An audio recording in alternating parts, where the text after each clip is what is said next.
Thanks. All set. Thanks, David. Good afternoon, everyone. And just a couple of minutes late, we were just taking care of some just administrative matters with our esteemed panel today. We're really delighted to have a group of experts in the responsible gaming world. We're very proud of what Massachusetts accomplishes here in its casino gaming landscape. And we can be proud in many ways because the legislature had the foresight to provide us with resources that allows us to accomplish a whole lot under the director, the leadership of Director Mark Vanderlinden. With Director Vanderlinden's coordination, we have really found a group. And Mark, I know I insisted on a finite group. So you made decisions around expertise, diversity of expertise, and Mark will go into that. But we want to acknowledge that we have, and I'll just list the group and then each will introduce themselves, but we do have wonderful contributors for today's roundtable discussion. And that's Alan Feldman, who is coming from the University of Nevada, Las Vegas, and a distinguished fellow there. Alan, thank you. It's nice to see you again. Great to see you. Thank you. Thank you. And we'll have an introduction. We have Rian Dur-Shalol. And Rian, it's nice to see you again. And she is in the consulting world, but a fabulous resource, really worldwide. We have Keith White, Executive Director of the National Council on Problem Gambling. Keith, it's nice to see you. We're looking forward to hearing from you. And of course, you were just recently here in Boston with your conference, which I could tell was a huge success. Marlene Turner, our very own local resource and really a familiar face in problem gambling and really the Massachusetts Council on Gaming and Health. Marlene, of course, is very involved as the executive director with the contract that we have on GameSense. Then we have Michael Wool, professor, Department of Psychology out of Carleton University. And I know, Michael, you're working on, I believe, a project for us right now on our GameSense program. And we will be looking forward to that in the future and delighted that you could be here today. Kate DeBon, Vice President, Strategic Communications Responsibility of the American Gaming Association. Kate, it's nice to briefly meet you recently, and we're so interested. Of course, we follow closely what the American Gaming Association is doing, and often we're working in parallel tracks and resulting in great intersections. And then finally, another a regulator. We are delighted to have. I see that you do go by Liz Lanza, but it is Elizabeth Lanza, Office of Compulsive Problem, and Office of Compulsive and Problem, and we have maybe Pennsylvania Gaming Control Board. Yes, Office of Compulsive and Problem Gambling. Yes. Yeah, I think that word just got left off. My apologies. Oh, no problem. And she's coming in from Pennsylvania on the regulatory side. We so appreciate your voice today, and we are now. I just want to have Mark help on the further introduction and what we're looking forward to our discussion ahead. Mark. Thank you very much, Chair Judstein. Good afternoon, Commission, and good afternoon to all of my colleagues from near and far around the country on this important issue. I did wanted to say, in 2013, in advance of licensing any casino, and definitely even while we were going through the application process, we hosted a very similar forum where we brought together experts from a wide range of fields to help the Commission form our strategies around problem gambling and around responsible gaming. And it ended up, the accumulation of that ended up being our responsible gaming framework that was drafted shortly thereafter and has continued to be a central document for the Gaming Commission and guiding our work. This is not that different. in my mind. You are experts with a wide-ranging sort of perspective on the issue of responsible gaming and problem gambling. That is very important as we consider how we move into this new digital space and how we move into this new form of gambling that we're going to be regulating. I feel like the stars must have aligned in order to have all of you here, given just your schedules. Sorry. Mark, yeah, I'm going to pause before we do any further business. One of my fellow commissioners was nice enough. I got so excited about turning this over to the experts that I forgot to do our roll call for a virtual. Okay. So just to confirm, because we are using virtual technology, and it gives a quick opportunity, we will have the opportunity, commissioners, to say hello again. Commissioner O'Brien. Good afternoon. I'm here. Okay, Commissioner Hill. Good afternoon. I'm present. Good. Thank you, Commissioner Skinner. Hello, everyone, and welcome. I'm here. Thank you, and Commissioner Maynard. Good afternoon. I'm here. Great. Thank you, Mark. Thanks. Well, anyway, just a sincere thank you for setting this time aside from your schedules to join us to advise the Gaming Commission in a really substantive way on this issue. Much like in 2013, we have some really good direction that comes from the law. Then the Expanded Gaming Act, now the Act regulating sports wagering. We will certainly pay attention to that, but it leaves a lot of room for us to make sure that we implement measures that are meaningful, that we can implement, and will guide the work of the Gaming Commission. So understand, we take your advice incredibly seriously. I do. And so I would love to turn it over, and just as Chair Judstein mentioned at the beginning of the meeting, if you want to introduce yourself, and as you said, Chair, just as you see fit, whether it's your work with the Gaming Commission or what you consider your role in this space of responsible gaming and problem gambling. I know we have a very full agenda, so I think we want to keep it relatively brief, given your range of experience. You could probably go on for quite some time, but just briefly, you could cover that. Does that sound okay, Chair? Absolutely. Thank you. And we'll turn to, should we all decide to do first names? Would that be comfortable? Okay, turn to Alan. Thank you. Thank you very much. Hi, everyone. I'm Alan Feldman.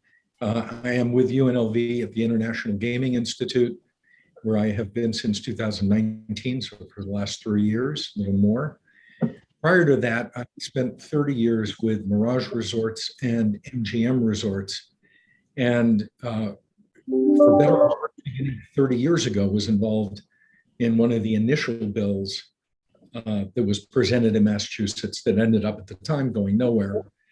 But then years later, I was privileged to be able to meet with legislators and with community advocates about the Massachusetts gaming law. And it was notable to me then, and it is notable to me now, the commitment to this topic, the commitment to research, which was really critical. And I'm still sort of new in the university environment, so I'm not your standard research is everything. I believe that before I got here. So the fact that Massachusetts is doing as much as it is, in my mind, pretty remarkable.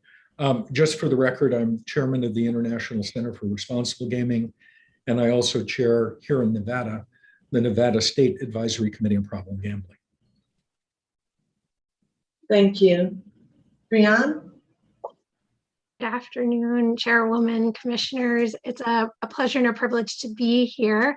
I began my career in problem gambling, actually, I think a week after Mark started at the Gaming Commission.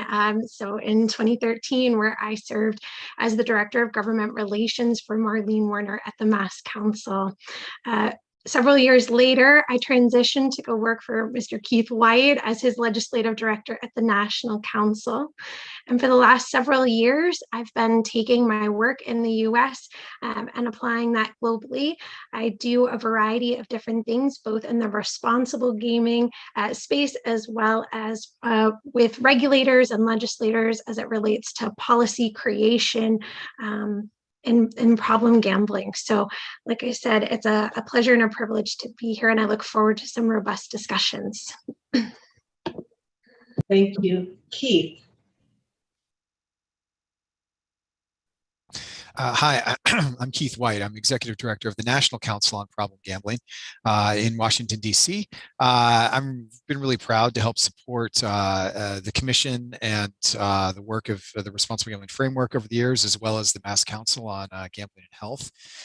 We often refer to the Massachusetts model, and sometimes when we're feeling really good, the Massachusetts miracle, because we do think that this is a precedent-setting national best practice in terms of responsible gambling for the state regulation of casinos and now soon to be sports betting. So yeah, just pleased to be here and appreciate the invitation from the Commission. Great, thank you. Marlene, a familiar face to us all. Yeah. Thank you, Chairwoman, and thank you, Commissioners, for the invitation. So we've been operating in Massachusetts, first as the Massachusetts Council on Compulsive Gambling, and then in September of 2020, we changed our name to the Massachusetts Council on Gaming and Health. But we've been operating since 1983. So as we head into our 40th year, it's really exciting that we continue to be able to serve the people of Massachusetts across that full spectrum of prevention through long-term recovery. But most pertinent to this conversation today, we spend a good portion of our time operating the GameSense information centers and being the vendor to the Mass Gaming Commission as it relates to the GameSense brand and the GameSense program.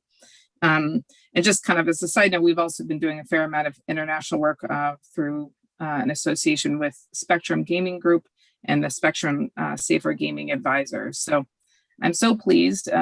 We've spent a lot of conversations. Alan alluded to this earlier, that it took a solid, I think, 12, 15 years for casino gambling to come to Massachusetts, and literally, and there. This time. That was this time. You're not counting bills that ended up in someone's drawer. Well, that's a good point. years and years prior. But we spent a lot of time, my predecessor, Kathy Scanlon, and then myself, when I became executive director in 2011, talking to the legislature. And I will say that this commission has been amazing and was created through that legislation. And really from day one, I think Mark was employee number 5 or 6 of the Gaming Commission. So really from day one, this commission has taken this issue seriously. And evident by this roundtable, they will continue to do so. But I do want to kind of give a shout out to the legislature, who is constantly open, always has an open door for us, and wants to make sure that they get this right. So kudos to them for wanting to stay and be in the forefront for the citizens of the Commonwealth of Massachusetts. Thank you for having me. Thanks, Marlene. Michael? Thank you, Chairwoman, and thank you for inviting me here today to speak. My name is Michael Wall. I'm a professor and graduate chair in psychology at Carleton University. I've been doing research on factors that predict disordered gambling, including erroneous cognitions, and facilitators of responsible gaming, creating limit-setting tools, testing limit-setting tools for about 25 years now. I run the Carleton University Gambling Lab here. For the last number of years, I've been working alongside Mark in the Research Review Committee of MGC. And I echo, in closing, I'll echo Keith's sentiment. I like the term, the Massachusetts model. Massachusetts's commitment to research and informed decision-making is a model that should be held high. And that's why I'm excited to be involved in the decision-making and research that occurs in Massachusetts. And I applaud Massachusetts for having this roundtable meeting about sports betting as it becomes legal in the state. Thank you. Kate? Hello and good afternoon. I'm Kate DeBon, Vice President of Communications and Responsibility at the American Gaming Association. We are just down the street from Keith here in Washington, D.C. And among this group, I'm new to the industry, though my background spans social marketing and health behavior change for other industries. I want to thank the chair and the commission for hosting this important conversation today, and my appreciation to Mark for including me among this impressive list of experts in responsible gaming and problem gambling. The MGC has proven its leadership in responsible gaming, and I commend your efforts. I know when I first started, I was learning a lot, and a lot of that learning came from the work you've done here in Massachusetts. I would be remiss to not mention that this is a timely conversation. September marks the inaugural Responsible Gaming Education Month. I know it's everyone, most everyone on this call's favorite or second favorite month of the year. This extension from a week to a month is an important one for this industry and reflects the growing commitment we have to responsible gaming. I've had the privilege of working with Mark and Long over the past few years. In fact, I think Mark was the first person in the RG/PG space I met back in 2019. I trust that as the MGC considers this discussion today, as they have in the past, evidence-based responsible gaming protocols and regulations will be the top priority. And I'm very excited to join this conversation. Thanks for having me. Thank you. And last but not least, Liz? Thank you so much. As you mentioned earlier, I am a fellow regulator, and in Pennsylvania, we started our casinos back in 2004 is when our first slot-only casinos bill was passed. And then in 2010, the table games bill was passed. So then our casinos also offered table games. And then in 2017, we had a huge expanded gambling bill passed that included video gaming terminals at truck stops, online gambling, sports wagering, fantasy contest wagering, and some other forms as well. So in 2017, we had a lot thrown at us, and we had to, really put some thought into regulation and developing policy, but also be prepared to hit the ground running. And that's really what we did. And as we move forward and as Massachusetts moves forward as well, I find myself as a regulator oftentimes going to the Massachusetts website or going to Long or Mark and getting information because there is such, Massachusetts has put in such, as many of everybody else has said here today, Massachusetts has put in such thought into their responsible gambling programs. And it's something that I, as a fellow regulator, lean on and I look to your white papers, and it's a great resource. And I'm happy to be able to help you guys in any way that I can as well today and in the future as you move forward towards, promoting responsible gambling in Massachusetts. Thank you. Thank you. Now, before we move on to our real meat of our discussion, I would like each of my fellow commissioners to introduce themselves and give a little bit of a snippet of your background. And I will start with Commissioner O'Brien. Thank you. Certainly. Good morning. I guess good afternoon. Thank you to everyone for being here. I'm Eileen O'Brien. I'm a commissioner with the Gaming Commission. Before I came here, I spent 16 years as a prosecutor in Massachusetts, first in the Middlesex DA's office, then in the State Attorney General's office. I was head of the Special Investigations Narcotics Group. We did organized crime, including gaming cases, wiretaps, that sort of stuff. I then moved on to be senior trial counsel for the Criminal Bureau for the AG's office. And then just prior to coming here to the commission, I was the director of audit oversight and investigations for the Inspector General's office.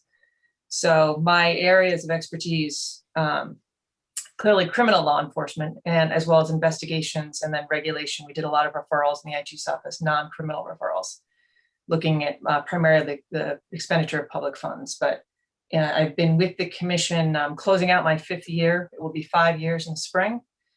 So I am constantly learning the statute and our responsibilities. I echo everyone's comments about Mark and Lana and the team. They do a phenomenal job. And I look forward to hearing not only their comments, but everyone else's comments today. I thank you for your time. Thank you. Used to be that Commissioner Hill was relatively new. But after about a year, right? Commissioner Hill, you're really one of our more senior commissioners. Well, I certainly have gotten my feet wet over the last year, and I was saying to my wife literally over the weekend that in 4 days I will have been here for a full year, and I feel like I was just appointed yesterday. So the year went by very quickly, and as we've already spoken about, a lot happening in 1 year with now the creation and the law that was passed for sports betting, but of course, keeping up with what the former members of this commission did in getting our casinos up and running. But what I just real briefly, before I was appointed a commissioner, I spent 23 years in the Massachusetts legislature, and I can share everybody's pain as we were waiting patiently for some type of gaming bill to come forward, and it did take many, many years. And I've told this story before, and I'll try and be as brief as I can about it, but it's important for today's discussion. During the debate of those bills, problem gaming was an issue that kept coming up over and over and over again. And the meetings that we had with many of you actually were very important in putting that piece of legislation together.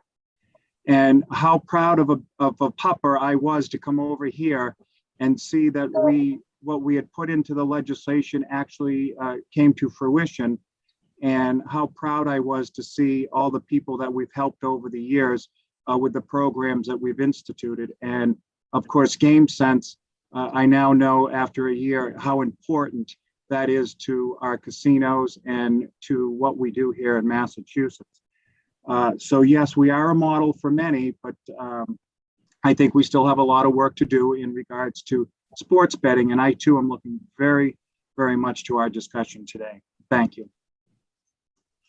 Thank you. And Commissioner Skinner. Good morning again, everyone. My name is Nikisha Skinner. I am one of the newer commissioners, recently appointed this past March. So 6 months, is it almost? I, prior to my appointment, served as licensing division chief for the Mass Gaming Commission. I started in that role in November of 2020. So I am coming up on my 2-year anniversary with the agency. Prior to my role as licensing chief, I served as a government attorney. I was general counsel for state agency, the Mass Department of Transitional Assistance. And prior to that, I served as general counsel to an independent city agency, the Boston Public Health Commission. So though I am relatively new new, not relatively, I am new to the gaming industry. I do have experience working with vulnerable populations, such as the individuals that you all serve, that we all serve. I'm not worried that I am newer to the responsible gaming world, because we as an agency have all of you to advise us. We certainly have our director and Mark and Long to carry on, to live up to the accolades, all of the great accolades that you all bestowed on them at the earlier part of this meeting. So once again, welcome. Look forward to hearing from all of you and a lively discussion. Thank you. Thank you, Commissioner Skinner. And now, so on August 1st, that was my birthday. And I was monitoring the phone at 5 a.m. because we were monitoring the progression of the sports wagering bill throughout the night. And I am delighted that my birthday gift was the appointment of Commissioner Maynard. And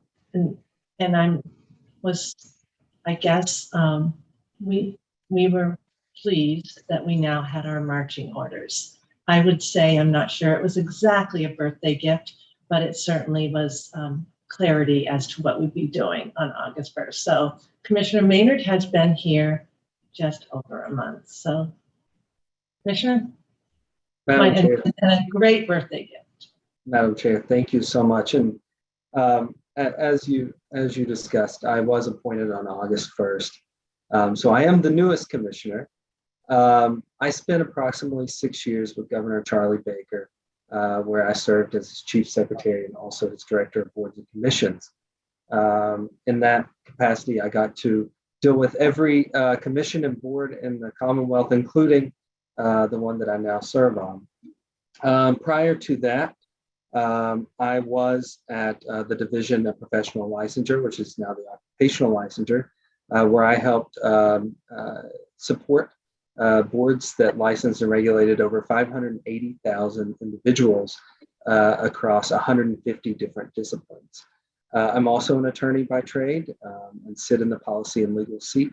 I kind of cut my teeth in administrative law at Social Security Administration, representing folks with disabilities. I do understand addiction, although not gaming addiction, but I am a caregiver to an addict. And I think that it's important, the work that's been done, and look forward to this robust discussion. Thank you, Commissioner Maynard. I won't elaborate on my background. I think some of you have already heard it, but I was fortunate enough also to come from Governor Baker's legal counsel's office. Most recently, I was appointed in February of 2019. And I came over from having served him as his deputy chief legal counsel. Jordan and I did not cross paths, but I am very aware of what his job was that he assumed after his predecessor, who I worked with closely. I was also fortunate enough to serve as deputy legal counsel to for preceding governors, although not always, I wasn't always in the office. I was a returnee. I was privileged to serve as Governor Patrick's executive director of his Judicial Nominating Commission. And then I had really the chance, I think, Marlene, when we first worked together, it was when I had a special appointment down to the Massachusetts State Lottery, and we all know, terribly successful, the most successful in the world, generating over $1 billion of local aid money. And again, a model with respect to its work. And Marlene and I met then. That was a special assignment, and I was lucky enough to have the treasurer appoint me to be general counsel after that work. So I have been in state government really probably about since the year 2000 consistently, but prior to that, I was in the private sector. So as a lawyer, I am very happy not a lawyer in this role, although it does come in handy. But what has always been of import to me, and Mark and I, even before I came here, was aware of my inclinations to want to promote this important work. Again, like Commissioner Skinner, I've had the opportunity to work with different populations that may be at higher risk of lots of troubling addictions, and including one that we are looking at today.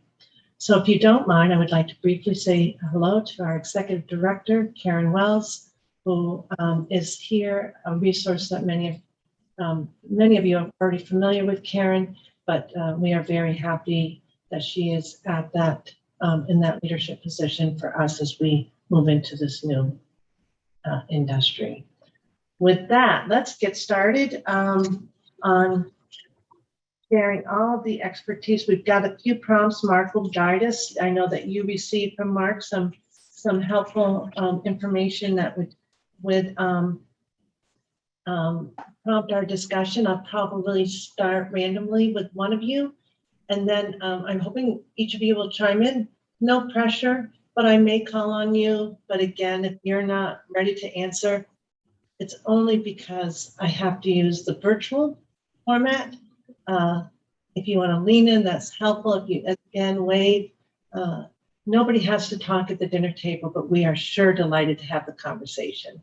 So with that, one of the probably the more complex conversations we may engage in today has to do with the important topic of voluntary self-exclusion. I understand at a very high level there are various policy approaches that are being discussed right now, particularly as we have both casino gaming in play and sports wagering and different devices being used. So I guess if you don't mind, because he's at the top of the list, Ellen, are you comfortable starting? Or would you like to defer to someone else? Well, I'm happy to kick this off and then have others, because we have quite a few people with a lot of experience in this. I think, and this may actually be a good broad point to raise about sports betting in general. The academic literature in this field is very thin and very young. And what we believe we may, I'm going to use air quotes here for the word know, what we believe we may know may actually not turn out to be true in 6 months or 6 years' time, depending on how research is able to continue to guide this. We are about to see the early stages of some input from Bowling Green University, which has a 3-year contract to do some evaluation. But there's an awful lot more. We're getting ready to do some pretty interesting things here at UNLV, and we'll get into it with other topics. As far as self-exclusion goes, self-exclusion seems to be one of the standards of any responsible gaming program. And yet, it isn't used by that many people. Now, those who use it all think that it's terrific. So that's important.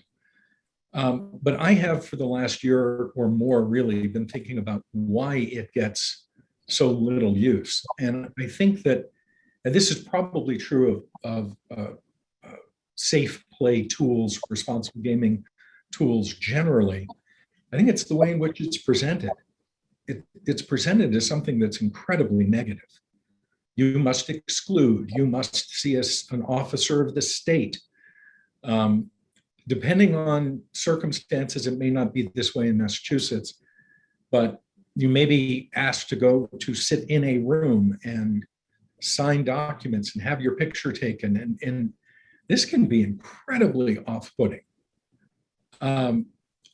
I would love to see self-exclusion reimagined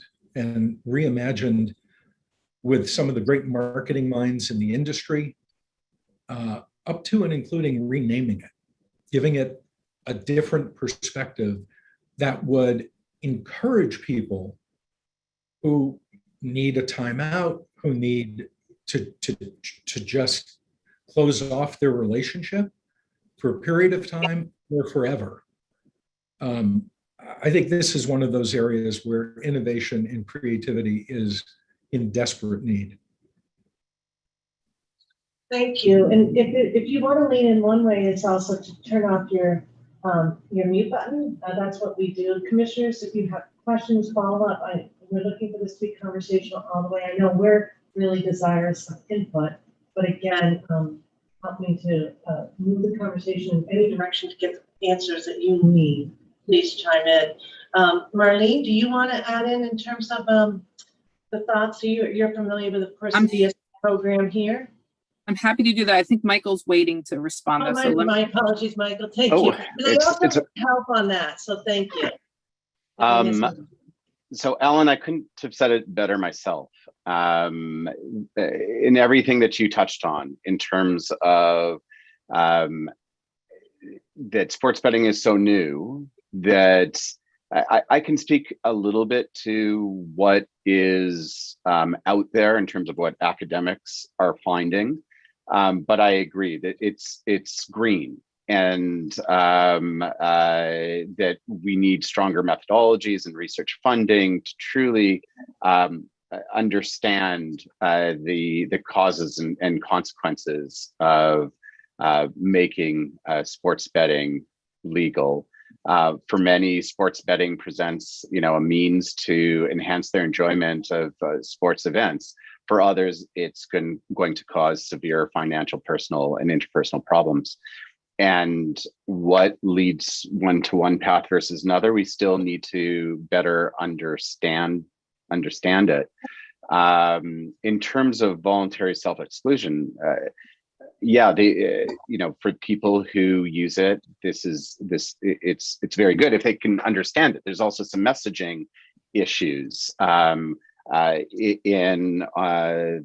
Ontario, the Canadian province where I'm situated currently, there's been issues in that players didn't understand that they had to apply to return. They figured that if 1 year was up, that they could come back. There are issues around language. Is self-exclusion a good term?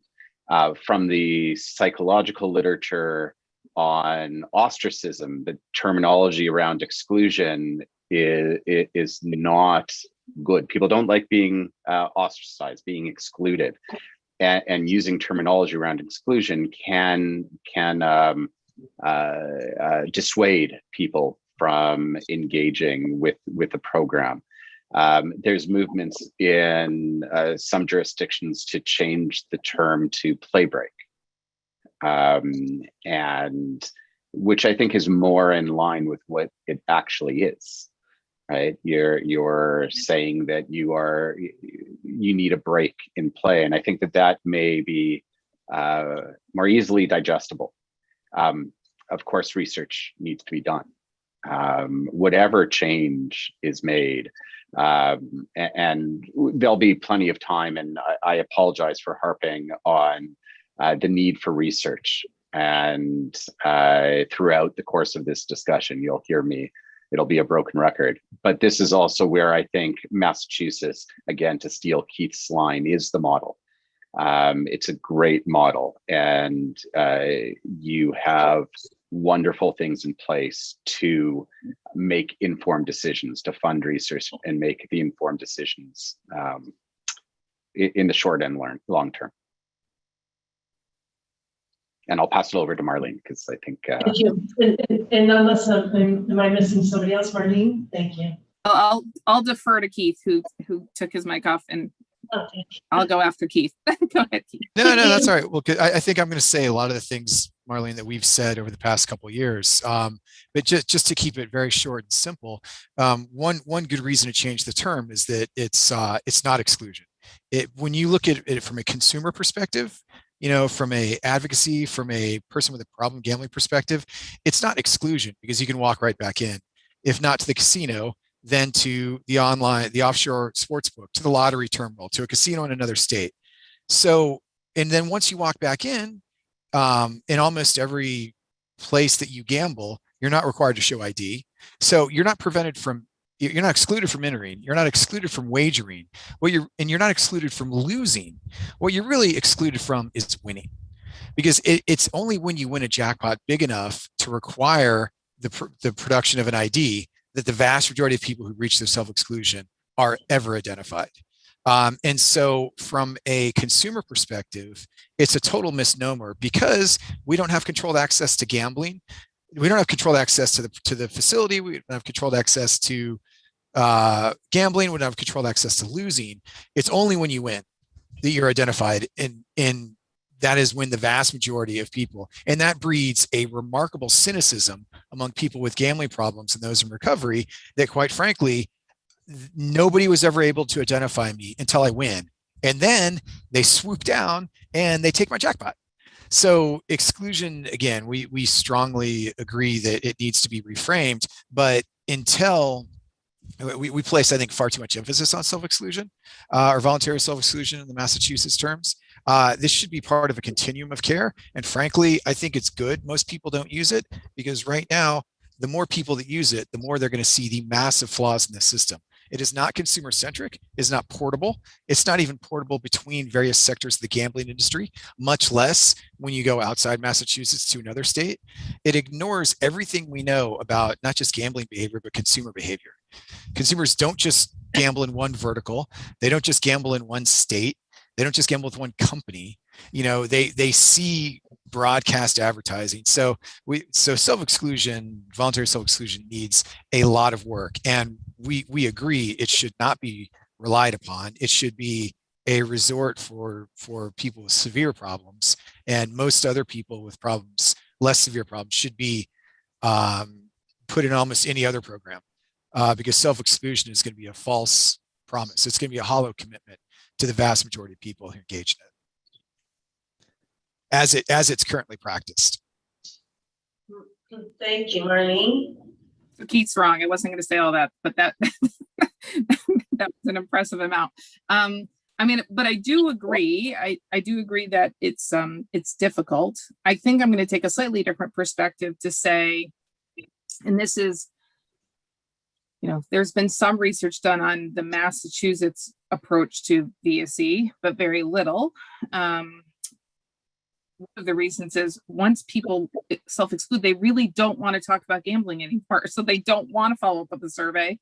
They're not terribly interested. So that's a whole nother thing to consider down the road. But having said that, let me just say, yes, what Michael said, yes, what Alan said, yes, what Keith said, all of that is accurate. It's slightly different here, though, in the sense that just responded with what Keith was saying is that a lot of folks are actually found on the floor by our game sense advisors. And so that direct connect has been monumental. So I'm terribly concerned in thinking about how do we replicate that online. When we think about mobile applications, those relationships aren't going to be there. So that's of some concern to me. And I've been racking my brain as to how do we handle that. I think the other thing to think about, and I know at some point we're going to get into the conversation about one or two lists, but the idea of what's been surprising to me is sometimes we say, this is meant to be a tool for the player, put the decision in the player's hand as to length of time, put it in the hands of the player as to whether they want all of it or some of it when we think about the one or the two lists. But the operators, this is not an easy task for them to discern who's on the list, when are they off the list, how does this work? We have the reinstatement sessions, how to hand someone the ability to go and take themselves off the list that they put themselves on voluntarily and give them the opportunity to go gamble if they choose to do so in a streamlined way. These have been huge roadblocks. This will get easier when we think about mobile platforms. But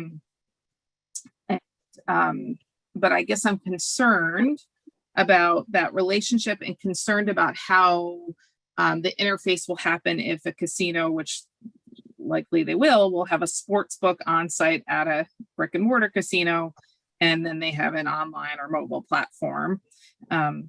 So those are a couple of pieces. The other thing I'll say, and I think Keith may have said a little bit about this, is we have been talking about for a while that all of the casinos have social gaming platforms and other places where if you are voluntarily self-excluded, you are allowed to go into those platforms because you are not actively gambling, but you are engaging with the products in other ways. You are building points. You are still in their radar.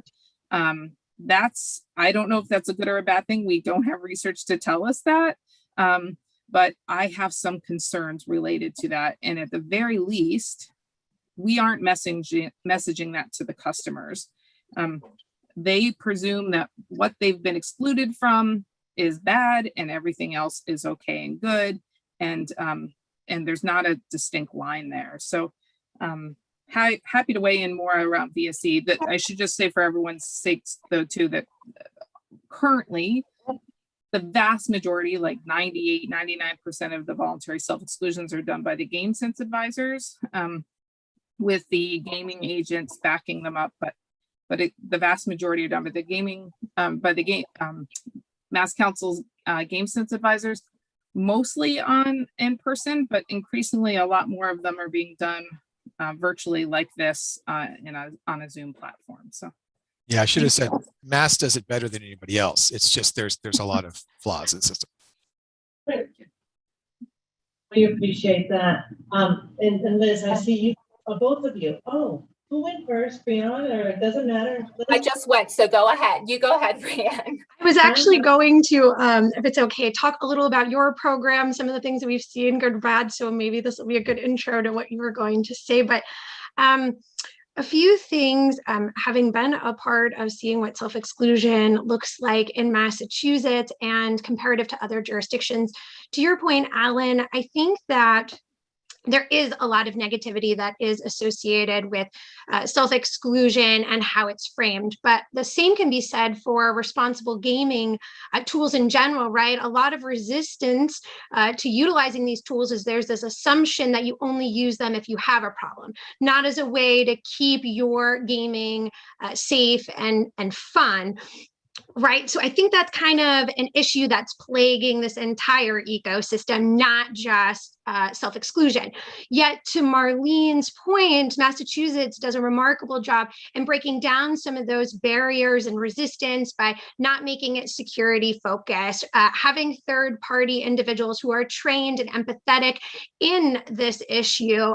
Those are all really positive approaches to self-exclusion. But self-exclusion needs to continue to be customer focused, and the more barriers there are to entry, the less engagement you're going to see. By that, I mean having durations of time that seem achievable for someone who's in crisis. You know, in Michigan, when sports wagering was introduced, they introduced self-exclusion at a 2-year duration. Previous to this, it had been a lifetime only ban.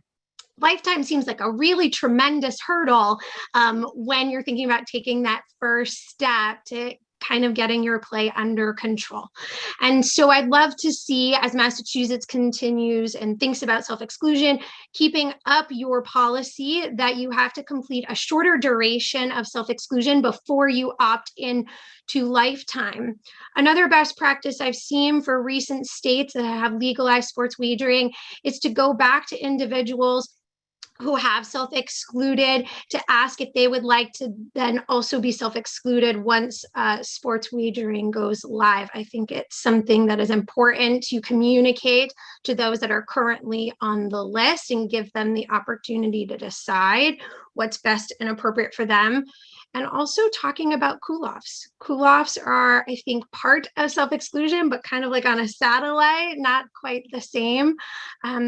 And I haven't heard anybody talk about, and I know you do remote self-exclusion, right, Marlene? But I think that you're talking about a new product that's consumed on your phone online. We should talk about people being able to have access to self-exclusion the same way that they're playing, right? Keith and I, when we advocate that, it's something that we talk about. You should have access to your consumer protections the same way you're playing and engaging. And I know Liz, actually in Pennsylvania, I was poking around in her stuff. She's got a nice portal, but she has separate lists. So I was wondering actually if I could put forth the question to her about having those fractured lists. And do you think that's a barrier for entry to customers because they're overwhelmed? And how's the portal working out? Should other jurisdictions follow suit? Well, thank you for those questions. So the separate lists, I definitely have a love-hate relationship with our separate lists. We have 4 separate lists, self-exclusion lists in Pennsylvania. We have casino self-exclusion, iGaming self-exclusion, VGT establishment self-exclusion, and fantasy contest self-exclusion. And quite simply, the way that our act is written, our chief counsel's office, just came out and said, we have to have 4 separate lists. The way that the law is broken down and everything's under different sections of the law. So what my office did was, okay, you have 4 separate lists. How can we make this as easy as possible for somebody who may want to sign up for 1 or 2 or 3 or all 4 at the same time? And that's when we developed our online enrollment process. Also, because of online gambling now being up and running, we needed, an online enrollment process for self-exclusion. So we did that, and we going through the self-exclusion process, we made it where an individual can select to self-exclude all at one time for 1, 2, 3, or 4 of the lists. And it's been great. We are just starting to, we just hired someone to come in and completely redo our whole entire portal and our whole entire self-exclusion database, because the database was started 10 years ago. So it's working on very old technology. So I'm excited. We're getting that all revamped. And one of the biggest things when we're revamping everything is definitely ease. How to make this easy for somebody who wants to self-exclude, and to make it better worded, I guess. We want everybody to be able to understand. And, as a regulator, we do have a lot of legalese that we have to put in there. We have to, but we also want to explain everything as detailed as we can to individuals without, having the process take 2 hours. So it's a fine line. And we're still, we make changes to the information we give to individuals self-excluding. We make changes on a regular basis because we want everyone to have correct information, and we want them to have it at their fingertips. So we try to get everything, we're constantly updating, and don't be afraid to update is what I always say, because I will find out that Mass is doing something like, oh my gosh, why didn't we think about that when it comes to self-exclusion? Let's do that. So we definitely have borrowed from other states, other jurisdictions. But I would say that working on a new self-exclusion, or if you're doing one list, but I would say the biggest thing is to make it easy for everyone to enroll. You guys do such a great job with the remote option with GameSense. So you guys are already, Mass is already, the model when it comes to even the self-exclusion program. It's definitely not a perfect program. As Keith stated, we all have the same concerns as he does, and we all are tirelessly working on how to improve these programs as best as we can, and just leaning on one another. I've reached out to Long and Mark on self-exclusion and things like that, and I think that's important, just to constantly reach out to other jurisdictions and see what they're doing as well. Kate, how about response? Marlene, I see you leaning in, but Kate, I'm going to go with Kate, and then yeah, go with Kate. Yeah, absolutely. Sure. I listening to this is interesting because it reflects the broader conversation among the industry with self-exclusion, and even broader than that, the need to differentiate between responsible gaming and problem gambling, and the way we communicate that to players. We did some recent research with consumers, and there's not a lot of differentiation among the consumer type. So, thinking about how we can present these ideas and concepts in ways that show the difference and help avoid that judgment is something that is important to consider. In terms of voluntary self-exclusion, sports betting, and particularly online gaming, presents the benefit of technology, right? You're on an app. It seems like it could be easier to self-exclude, and it also presents the difficulties of technology. I know I've been in a number of conversations in my time at the AGA around, how can we make self-exclusion more universal? How can we get these, technologies to communicate with each other, and not a project to solve here today that could be, multiple roundtables in its own right, as it has been before. but something to consider as you look at Massachusetts in terms of a hub for New England. And then finally, I know that it's important to think about their self-exclusion with legal regulated gaming, and you can opt out of certain apps that the commission has oversight of, but there's a lot of gaming beyond the means of your regulated space, and the illegal market is one of the top priorities for the American Gaming Association and our members. And there's other ways that we can protect customers. DraftKings, for example, has partnered with BetBlocker, and FanDuel offers Gamban, and there's other technology to consider. And while and have operators allow them the opportunity to consider what works for them and their customers, but something to protect players in another level. Marlene, Marlene, do you want to chime in? I don't know if you were reacting to Liz or to Kate. I think one question I'd love for us to address is the list. I'm hearing technology issues. Is there advocacy for a single national list? That certainly has come up. Are there any states that actually have reciprocity around? I don't know the answer to that. So Marlene, if you want to chime in what you're going to say. Although I guess you should consider as sovereign nations, they're probably the best indication that this can happen across various governments is in Oklahoma. They are able to share lists across multiple sovereign nations.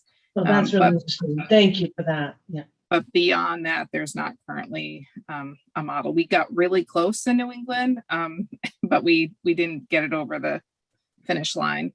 I guess I just wanted to say two things, kind of in response to Liz. But one is that we do a fair amount, I mean, not the majority, but a fair amount of voluntary self-exclusions in other languages. And we have the, really distinct pleasure to have a very diverse staff. So we have 15 languages spoken across our team. And I bring that up for a variety of reasons. Especially in one of our casinos, we have a very large population of folks from various Asian countries. And we, again, are able to talk with a number of them in those languages. But when it comes to self-exclusion, they're also able to conduct the self-exclusion in the legalese is in their own language. It was a big hurdle for us prior to when only the VSCs were only in English. Or we didn't have someone to speak those languages for folks to feel comfortable because they are literally signing off on a legal document. So it's quite a big leap. So I just would want us to think about that when we think about, again, going mobile and having that level of engagement with a customer so that they really understand what they're doing. We also, and I think Liz talked about this, related to whether it's in English or another language, are really trying to break down what the legalese means. And probably some of our team members go to greater lengths, probably not to the 2-hour mark, but sometimes maybe the 1-hour mark to get that understood. Because we've had feedback in the past, and I see Burke is on the call today, but having the on-site gaming agents wanting to make sure that folks truly understand what they are and are not allowed to do. Again, that results in more than just checking boxes. It really needs to happen through a conversation often. And then the last thing I want to talk about is just the family and how the family is directly impacted by gaming. And, our casino statute of 2011 has a third-party exclusion piece. We're still trying to figure out how to operationalize that here in the Commonwealth. But I often think about the family as it relates to mobile and like, where do they turn to at least, although they often don't, they talk to someone who's sympathetic, they don't always have a lot of tools, but at least they could walk into a casino and say, I can't get my, spouse out of here. How do I mean, our game sense advisors talk to spouses fairly regularly, but the opportunity to have someone to reach out to in a sympathetic ear or somebody who can actually offer them a resource I think is going to be really key. So when we think about self-exclusion, we should also be thinking about a companion piece to that as it relates to family. Excellent. Commissioners, we've now gone around the table on an important subject matter. I want Mark to help us on any nuances, but any immediate questions that you have for the experts. That certainly a lot of points that I know have caught my ear. Commissioner O'Brien, you leaning in? Madam Chair, I just wanted to let you know Alan was waving his hand to make Thank one you so last much. comment. Yes, thank you, Alan, and thank you, Brad. Again, I appreciate that so much. Thank you, and thank you, Commissioner, for that. There are a couple of things that I think we've heard from, pretty consistently. And one of them, it seems to me, is that the construct of self-exclusion, which is currently a government-based program, needs to be flipped. We need to put the consumer first. And if this were a consumer program, I heard play break earlier, which I think, a break in play is a pretty common sports term. So is timeout. And timeout is generally has nothing to do with a penalty. It's just a timeout. You need a moment to regather, regroup. And so the language of that in a sports setting strikes me as something worth exploring. The second piece, and it was referred to briefly, was the idea of what are we limiting? What is the time frame? I think it's really important to remember that 1 year, 3 year, 5 year, lifetime, all of those were random. All of them were just to get started. None of it has been, when I say tested, I mean from a consumer appeal perspective. It's never been tested. The other point that was raised, I'm going to then bring these two together, was that we are dealing with an incredible technology base with sports gambling. And so when you put these things together, you could create an unbelievably customer-focused, friendly, customer-controlled kind of an experience. So maybe 1 year, 5 year is meaningless. Maybe the customer should be asked, how many months or how many weeks or how many years do you want your timeout? Customer could be asked, would you like any further services such as Gamban or BetBlocker, both of which are excellent. Another could be, is there anyone else you'd like us to notify your timeout? I sort of think of this as you could send your flight itinerary to a loved one or a friend. In a similar sense, is there anyone else that you would like us to notify? Just, you can put in an email address or in some cases, maybe a phone number. So I just wanted to share that I like the fact that we're having the conversation. I think it's been incredibly robust. But those were some of the things that I think that I was hearing, among others, as it pertains to what we currently call self-exclusion. One last thought, this national idea. The closest you're going to get to that is when there is a self-exclusion in a casino in any state, the major national players will exclude that person everywhere. That's both good and bad, because in some cases you do have participants who may live in Springfield and they want to exclude in Springfield, but they have no desire to exclude in Las Vegas or in Biloxi because that's where they go on vacation. And on vacation, it's time limited, so they're not as concerned and they're prepared to manage themselves. But when it's open-ended, they can't handle it. Here again, it's one of those things that I think it would be fascinating to experiment with, putting that decision in the control of the individual, letting them affirmatively say, this is what I'm trying to do. And then I know we have licensees on the phone. I'm sorry if I am burdening you with any of this, but the technology that we have access to today, I think will make managing this significantly easier than it would have been 10, 15, 20 years ago. Now that is wow, that's really great stuff. And I think there's so much there in that summary that could revolutionize self-exclusion. But I think just to pick up on the one point to change the discussion, I think right now we're focusing in terms of kind of enforcement of these lists, we focus mainly on the operator.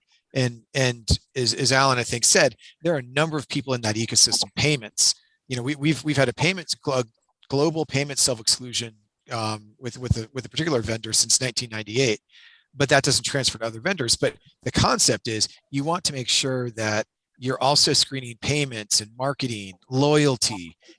All too often it's only security or it's only Players Club, and there's a number of other points where, again, technology is our friend. And if someone does slip into the casino, but they do get spotted because they tried to use a player's card or blah blah blah blah, that really helps enforce this commitment to help keep folks out. So just to point on all those other vendors, and especially third-party vendors who play an increasingly big role in that information ecosystem that's directed to gaming. Mark, I think I saw your eyes pop open wide when I heard the word revolutionary. Mark, why don't you chime in, then we'll turn to the commissioners, and again, people will chime in between, but and we have other topics, but it was at the beginning for a reason. Mark? Yeah. So since the beginning of our VSE program, we've talked about it being an engaged approach and steering away from it being an administrative response. So, and I think my key question is how do we keep this as we move into a digital space, a new form of gambling? How do we keep it as an engaged approach that really prioritizes the person who is taking the courage to step forward and say, I need this help? And Alan, I think your recommendations were I hadn't thought of those before, and I think those are really, really great. I think that it's absolutely worth exploring. And to Michael's point, where he's going to bring up research a lot, I think that as we continue to evolve voluntary self-exclusion, how do we test whether this is something that is really working for patrons? I still come back to like the nuts and bolts. Is it administratively? It seems like it's much easier for one list, but in terms of what's clinically or what's more person oriented, it doesn't make sense then to have 2 lists, or in the case of Pennsylvania, 4 lists, to be as responsive as possible. Alan, I think you're right. Give as much control as possible to the person who is stepping forward and doing this. And so to that end, I would say, yeah, let's offer 2 lists. We just got to figure it out. And so maybe just back to the group, how do we make sure that we stay engaged? Do we keep the reinstatement session? Do we make it multiple lists? Like what are the key elements to an engaged approach in this new space? Liz, are you responding? Yeah, I just wanted to jump in and say earlier when I started talking about the separate lists, I alluded to my love-hate relationship, and I never got to the part where, it's a real, you hit the nail on the head. It's a real pain administratively, for us on our end. However, and you spoke to it, after I hit unmute, but it is so important to have individuals choose exactly, making those decisions for themselves and choosing what they want to be banned from. So that, when I first learned that we're going to have all these separate lists and the administrative side, and, how are we going to, push these programs out to the consumer, I was, a little taken aback. But now that we have the programs up and running, I think it is important, that aspect, that again, they're choosing the length of time that they want to be self-excluded. And I think it's important to also allow individuals to choose what gaming activities they are excluded from. One other little piece for self-exclusion that I wanted just to throw in in Pennsylvania, because of we allow online sports wagering and in-person sports wagering. On our self-exclusion list, our online self-exclusion program covers our online sports wagering sites, and our casino self-exclusion list covers our in-person casino sites. So if somebody, or I'm sorry, in-person sports wagering sites. So when somebody wants to ban themselves from sports wagering at a facility, they do enroll in our casino self-exclusion program. If they're having their issues online sports wagering, they would sign up for our iGaming self-exclusion program. And if they're having issues with both in-person and online, they would have to sign up for both programs. So that's how we run our programs here in Pennsylvania, our self-exclusion programs. But I think that's really important what Mark was saying about, and Alan earlier, about allowing the individuals to make those choices for themselves. And I'm not sure who went first. I love that we're using the reaction. Michael or Beyond, I don't know who went first. Chime in. Beyond, why don't you go right ahead, Michael? Yeah, you don't mind? Thank you. Oh, is it me? Go ahead. You had your, oh. Go ahead, Michael. Go ahead. All right. I feel bad now. But you know, I don't want to throw too much of a wrench into this conversation, because I agree with everything that has been said. I think that we also have to take some pause as well, remembering that players who approach a game sense advisor to self-exclude, or whether it be online, are in a hot emotional state. And thus presenting them with too many options is going to be overwhelming. And what we tell them may not be remembered well. And that's where, in other jurisdictions, problems have arisen, even though players have been informed that they have to re-enroll. They're not remembering that. They want to exclude and get out the door as fast as possible. And so while I agree that there are options that should be presented to the player, we also have to recognize they may not be in a cognitive state to make those kind of decisions, or at least many decisions. But the length of time, yes, that's something that, 1 year, it's random. The reason why it was 1 year is random. And maybe they simply need a month. Maybe they need a week. We don't know. And, more research is needed.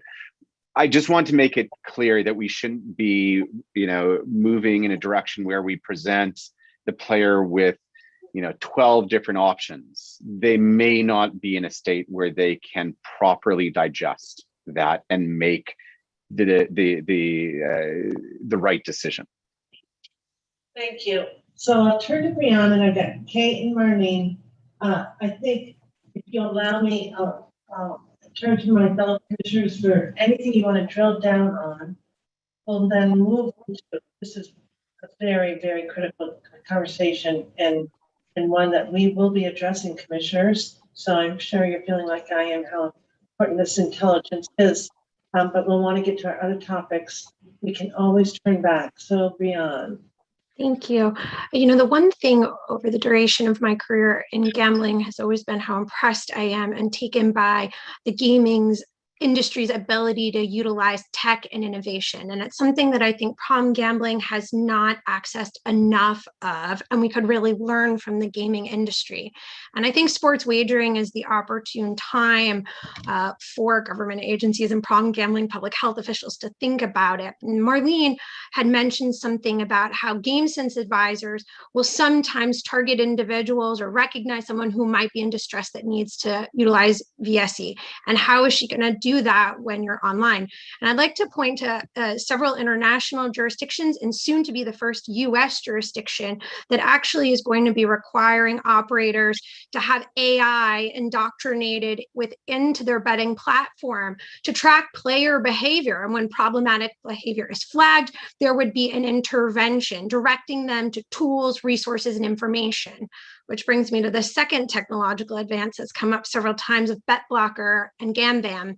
Now, I've often referred to blocking software as that secondary step or that guardrail after an individual has utilized self-exclusion programs. Here's that next step for protection or a barrier that you can take, because these blocking softwares don't only prohibit your access to a regulated legal operator, but also all of those black markets and arguably gray areas, in some cases day trading and other things that are gaming-like and can invoke the same type of concerns for an individual that problem gambling brings forth. Bet blocker in particular, I'm going to call out here, speaks and actually offers something that Alan was talking about. It's all about customer empowerment, where it really allows the customer to set the duration of time that they feel is achievable for them. And it can range actually, fascinatingly enough, as much as a day, and you can set it forth. So what I find so incredible is you could say, well, I know payday is on Friday, and I know that I maybe have a tendency to overspend, and I really want to ensure that I don't overextend myself until all my bills are paid a week later. You can put in the 1 week duration of time as kind of a risk mitigation tool for yourself, and then you could have access to gaming platforms thereafter. It's really an interesting way to empower the customer, right, to do what is best for them. I've never thought about it in the context of being a substitute for self-exclusion, but the more I hear the conversations about customer empowerment, it makes me wonder, you know, although I understand Michael's point about being overwhelmed. Either way, I wanted you all to know that there are technological systems that are either already deployed or being considered by other jurisdictions. They do exist, and I do believe that they warrant some further exploring here as you develop VSE. Just also for the record, both Colorado and New Jersey are two other jurisdictions that are looking to streamline self-exclusion, or at least considering, do they want to go all to one list? So you have regulators who are in a similar position as yourselves right now. Brianna, could you just repeat? It was South Carolina and the other one? It's Colorado, Dan yeah. Hartman. Actually, I believe you were on the panel with both and Director Reebok. They are facing similar questions in their jurisdictions. Yeah. Thank you. Of course. Yeah. Okay. Thank you for that, and a reminder of those technological tools, which we, will maybe be touching on in our next discussion as well. Kate. Thank and then you. I'll turn to Marlene and then my fellow commissioners. I don't want to belabor this too much, and the inner kind of public health, social marketing nerd in me is delighted by all the new ideas. What I would really encourage is, the industry is at the table for this conversation. There's great resources that we understand in terms of the technology available, talking about AI and player monitoring and intervention. A lot of that is already underway, and there's resources committed to that. So as the commission considers, how to pursue this or how to best capitalize on the technology that exists, I would encourage you to bring the operators and licensees to the table to understand what is available. It's, I know, been a benefit to the things that they're working on in New Jersey. The DGE has worked in partnership and heard from those operators and licensees about what is feasible to advance player protection, and it's been mutually beneficial to the regulator, the operators, and ultimately player protection. Very helpful. Marlene. Thank you. I just wanted to say one other thing, which sometimes I assume the commissioners know all of this, but I don't think I've gotten a chance to explain some of these things to some of the newer folks. One of the things that happens currently in Massachusetts is not only are you go through the self-exclusion program application process with a game sense advisor, but at one point during the application process, you are able to opt in to getting a follow-up phone call 1 week after you've excluded from a member of our team. I'd say probably, I don't know the numbers off the top of my head, but it's probably somewhere in the range of 30, I think, percent of people opt in for that. The folks who do that typically report, and we have done a little bit of evaluation of this, report that being very helpful. And then at that point, they are connected to additional resources. So not only are folks going through the voluntary self-exclusion program, but they're getting a chance to have a follow-up phone call.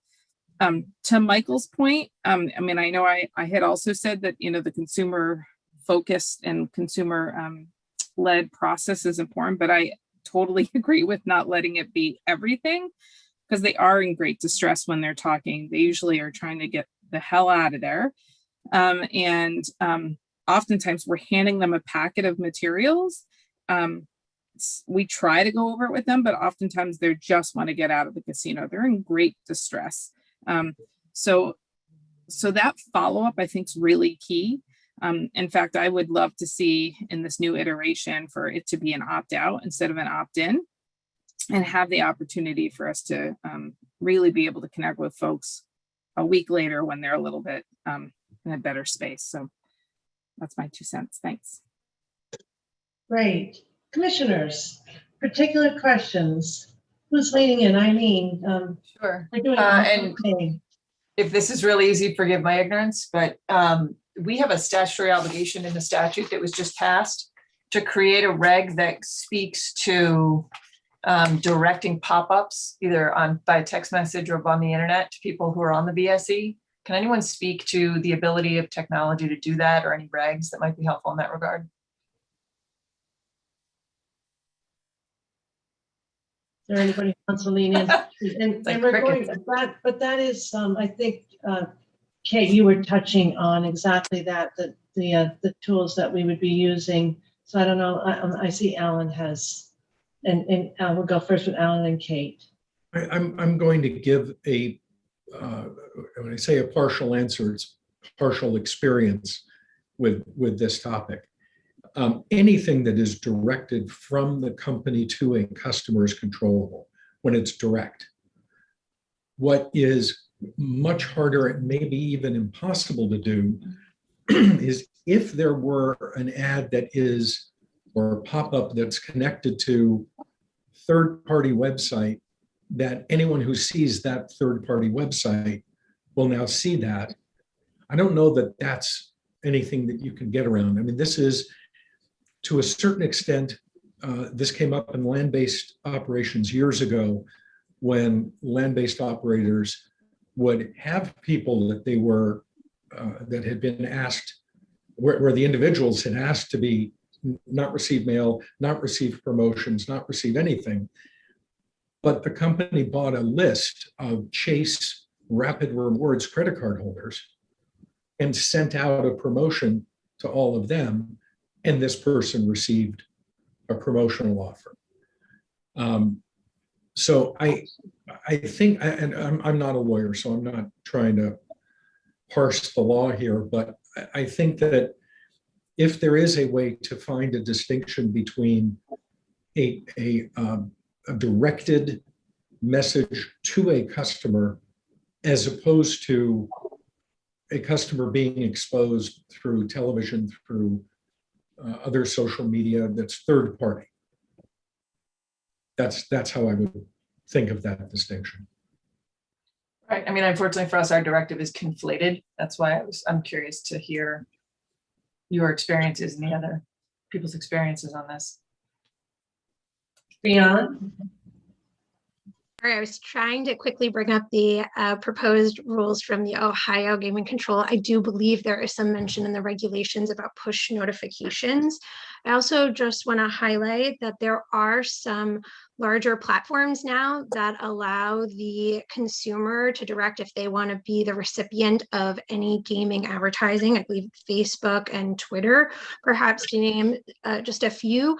I think that could maybe perhaps be part of either the exclusion process to let the consumer know how they could go about restricting themselves from getting the advertisements on these kind of like platforms that, as Alan alludes to, the operator can't necessarily control. I know it's not the perfect remedy, but I think that there's some creativity to be had here. And I know that other platforms like Yahoo and Google, I believe, are talking about this as well. In Europe, this was a big emphasis not that long ago about putting the control in the hands of the consumer to restrict just global advertising. Right. I mean, on the one hand, it's nice to be in control, but on the other, putting that responsibility on them as opposed to on the. I know. I will look up the Ohio though and see if it's in there, and I'd be happy to send you a direct message to Mark if it's in there, and if I come across any others, we'll send your way. Great, thank you. Kate? Sure, thank you. Building on Alan's comments, I think the nuance here is a reasonable effort. So, we can control what we can control, and there's things that are beyond that. And so as part of even the AGA's responsible code of conduct, which all members need to abide by, there is language around self-exclusion and, marketing efforts and the reasonable effort to ensure that those individuals aren't receiving the messaging. But again, reinforcing what Alan said, there are places where, we have limited control over how the ad is executed to a certain extent. And so it's something to consider as you nuance that language. Mm-hmm. And what about text messages? In terms of be a little bit more, well, so they conflate in the one requirement, both the unsolicited pop-up on the internet, but then also directed text messaging. I'm assuming that's much easier for companies to implement. I would defer to Alan here, given his experience, but that'd be my assumption as well. I believe the answer is yes, because I think that as you're doing a text message campaign, you have the ability to screen the list. So this is in its own way a technology version of the old rules about direct mail. The do not call, right? Right. If I could just jump in really quickly, in Pennsylvania, we basically, our regulations say that if you're putting out any type of targeted marketing, regardless of what it is, if it's targeting and you know who it's going through or going to, you cannot direct it to a self-excluded person.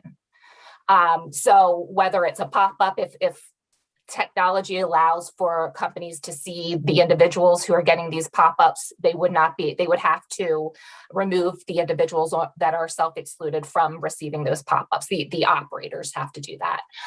So whatever medium it's in, they are required to, and I use this term loosely, but scrub against the self-exclusion list. So taking out those names that are on the self-exclusion list, depending on, if it's a mailer or, again, I'm not sure how pop-ups work exactly right now, but if they do have those targeted pop-ups or text messaging, and that is a phone number that a self-excluded individual provided during their enrollment, they are, they're not able to market to those individuals or to those phone numbers. Very good. And another question on this topic. Eileen, are you following up? I'm sorry. Okay. No, I don't want to take up too much time. I want to let everybody else have their questions. I'm good. Thank you very much. And we might actually get into it a little bit more in the next couple of subject matters if we touch on them in a granular way. Commissioner Skinner, Nikisha. Thank you, Kathy. So first, general comment. I love how you all are engaged in this discussion, and we've only covered just one topic area. So I think it's fantastic, very informative. You all, several of you rather, have referenced, I think, software, and I know I'm not saying these right, but Bet Blocker and GAM or something like that. So if you could just kind of describe what that is for us. Let's see, who mentioned the software? It was Kate, I think, mostly, that you mentioned the names, right? Yeah, so it's Bet Blocker and Gambit, and both of those softwares have individual partnerships with licensees. Brianne can definitely help me on this one because I know she's equally as familiar, but they're essentially tools that individuals can apply to their cell phone, their computer, across their kind of technology to that prohibit loading and access to gambling sites. And that's both in the regulated industry as well as offshore illegal sites. So it provides another layer of protection beyond self-exclusion. Before we go, Liz, you've notified us, and I forgot to leave with that, Mark. Very careful about that. Liz does have a deadline, and so we want to thank her for her participation today. And that was a very, very important note that Kate made. Liz, I think we know how to find you. Yes. And to all folks of Pennsylvania who are always generous, we thank you, and we thank our fellow regulators. I'm quick to say we're takers. Happy to hope that we can contribute in this world. So thank you. Thank you. Yeah, thanks so much. And I know that Commissioner Skinner said we're only on one topic. Nikisha, we did anticipate that this would be a very major, so there is a little time keeping going on, and I know that Chris is going to help me on that. But this was the topic that I knew we wanted to save time for, and I'm glad that we put it up front. It does involve a lot of issues that actually are relevant to our future discussions. So thank you, Kate. Kate, in terms of the names, it might be hard. Kathy, you muted yourself. So Bet Blocker, BETBLOCKER, one word, I believe. And the other one is Gamban, GAMBAN. And if I'm not mistaken, they're both UK-based companies. And how is that software incorporated in any regulator requirements or regulations or anything like that, if at all? To my knowledge, it's currently not. And, it's something that operators have proactively integrated into what they offer players. And, I believe it's a broad belief that that's a great place for those conversations to stay as another tool and resource for players and for each organization to be able to make those partnerships as they see fit for their customer. Though welcome comments and thoughts from the group. If I may. Sorry, Brianna. I was just going to say it. Oh, go Keith. Real quick, Bet Blocker is available for free. Gamban is for purchase. And as Brianna said earlier, some operators will offer free or discounted subscriptions to their customers, but that's where that is at the moment. Just to piggyback off of what Keith said, it may not be right now seen in any regulations from a gaming entity. There are several departments of public health that have purchased subscriptions or have distributed the link for Bet Blocker as part of their problem gambling, responsible gaming initiatives within the state. There's a variety of different approaches to it. It is its own standalone app though, right? You would download either Gamban or Bet Blocker as its own standalone product onto your either online, like your computer or your mobile phone. And it just naturally intersects with whatever you're trying to Google or access an app that they have targeted or labeled as being problematic gambling or gaming. I do want to emphasize though that it is significant as a ban, right? You can't call them up and say, I changed my mind, I want to undo it. They really pride themselves on the threshold or the ban that you set, and for that duration of time will stay. So for instance, when I have been trying out both of these products, which I have, I'm very familiar with both. Like I've had to tell the CEO or the person who's handling the account, hey, look, I'm going to try this out, but I'm going to need you to undo it because I need to access all things gaming for my job, right? This was just it. So anyway, I would just encourage you both. I think someone put the links in the chat for everybody. Please just note that if you do actually download it, the ban will really stay. So we'd be happy to put you in touch with both entities, so you might be able to experience it or test it out yourself without being on a permanent ban. The other thing to say real quickly, Commissioner Skinner, is that they're not perfect. So they depend on identifying the internet gambling websites. And there's unfortunately a segment of the unregulated industry that is constantly switching URLs and disguising their sites. And there are, in fact, we've all seen the ads. There are unscrupulous online casinos that advertise themselves as enabling you to gamble, even if you have bet blocker and gambling ban. So, again, not a reason not to do it, but there is a constant cat and mouse race. There are people that then try and deinstall it or get around it and use virtual things. It's the same problem that GeoComply has, right? When they're trying to verify someone's identity, whether or not they live in Massachusetts or New York. 99.9% of the time, it's for vast majority of people, it's going to work, and it's but never. None of these sites would say that they are perfect. Very helpful. Thank you. And Madam Chair, if I have one direct question to Brianne.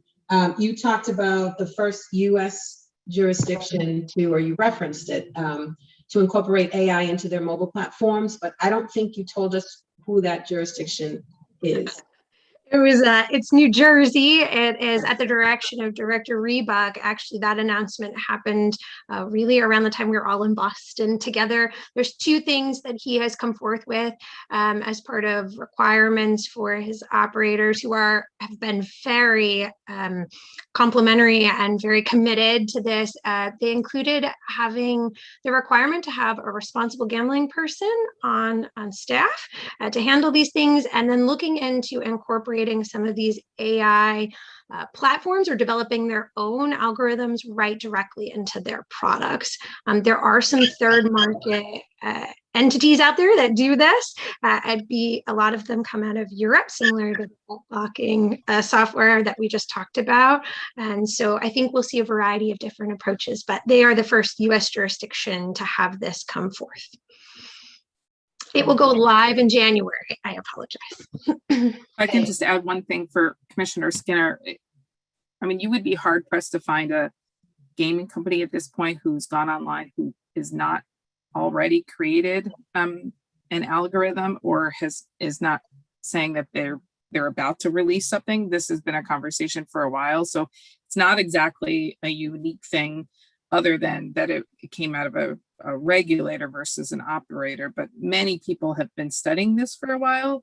I'd say studying from an operator standpoint, the research standpoint, I don't think we have nearly as much information, but a lot of the operators do have this ability. Thank you. If we could pause, commissioners, do you have any other questions on this matter? I would like to be able to move ahead. I think we do health and wellness first. I think we do need to take a 5-minute break and stand up because of the length of our meeting. We are scheduled to go to 4. Unless there's another question.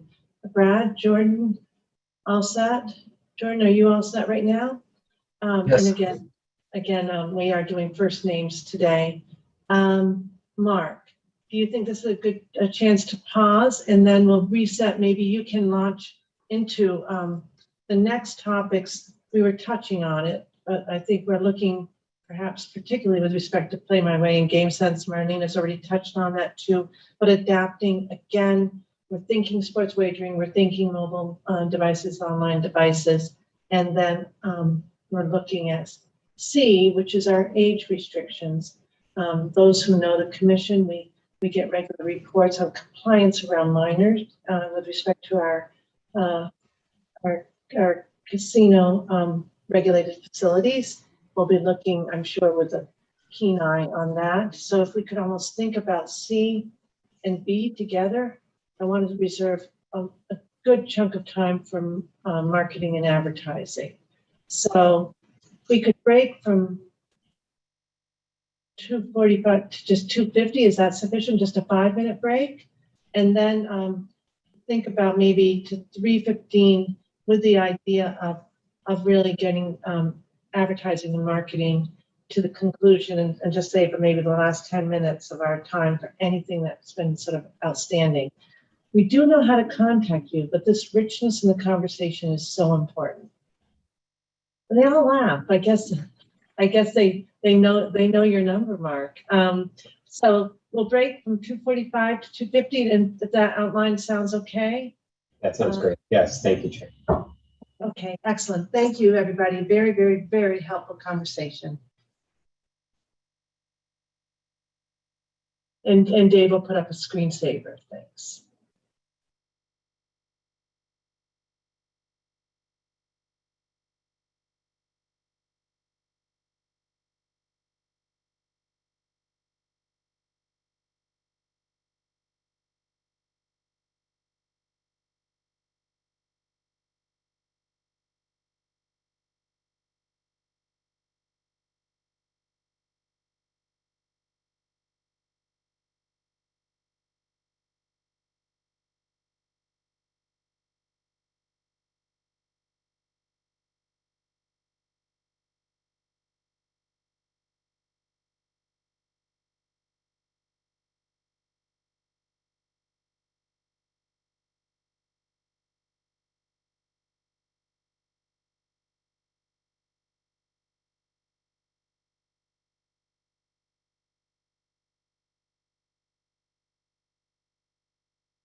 Dave, we can start to take it down. Thank you.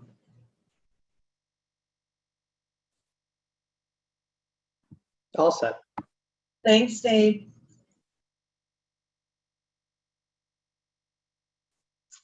Brianne, I might have said Brianne, so forgive me if I mispronounced. That's okay. Thank you. Thank you. Before we begin our official business, I do have, because I love little small world stories. Alan, I've had Judy Young turn on her visual because I just learned that you probably have pictures of Judy in her prom dress in your house. Absolutely. Hi, Judy. Hey, Mr. Feldman. Okay. So, All right. yeah, I see. so- That's where we're at. Okay. So Judy had her camera off, as many of our team is right now doing, because everybody is multitasking because there's so much on their plate. Judy is a member of our legal team, so she is busy writing regulations, and I suspect she may be quite involved with supporting Mark's work here. But I understand that Judy went to the same school as your children, Alan, and that is how she ended up in prom pictures. So, And they were not only classmates, they really were friends. close So friends. it was just an unbelievable delight to run into her. I think at the time you were interning, weren't you? Yes, yeah. She came back to us. She came back. Yeah, which is a great get for the commission. Judy's extraordinary, always has been. Truly. So anyway, forgive me, but I love that connection. Teresa Fiore, who worked, many of you know, in the world, she worked here and is staying very much involved in the responsible gaming. I would often say that she was in many of the prom pictures at our home, because my son and Teresa were not only classmates but close friends, and so I love that we share probably the same generation, Alan, that we have these star young people who you have watched grow up. So thank you. So Judy, thank you. And when you're comfortable, you can turn off your video. So delighted that we just connected in the hall that way. All right. So I am a sucker for small world stories. All right, we'll just have to do our virtual roll call again, because we are reconvening what is public meeting number 392 for the Gaming Commission. We went straight into our introductions earlier. I don't want to make the same mistake. So Commissioner O'Brien. I am here. Thank you. Commissioner Hill. Present. Commissioner Skinner. I'm here. And Commissioner Maynard. I'm here, Madam Chair. Okay, thank you. We'll get started. Again, we had a really in-depth conversation. We knew it would be just that for VSE. Let's kind of collapse the next two, because we're sort of touching on a little bit of what already got covered in VSE.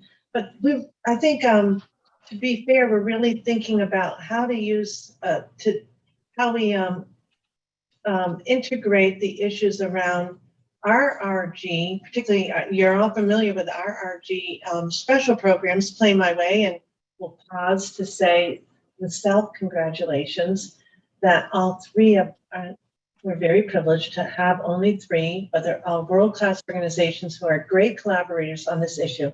All three now have Play My Way on their slot machines as a responsible gaming tool, and that just happened Monday.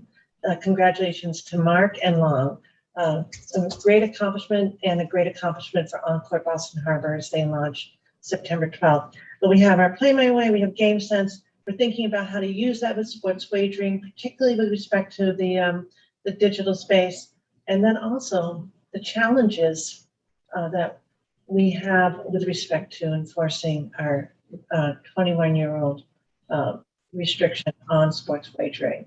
The same age as, of course, casino play, slightly different than our horse racing. Our horse racing is 18. All right, so with that, DFS, Chair Stein, is daily fantasy sports also 18 or is that 21? We don't regulate that, but I will, no, I don't. I thought it was, is it not 21, Pete? There's an 18.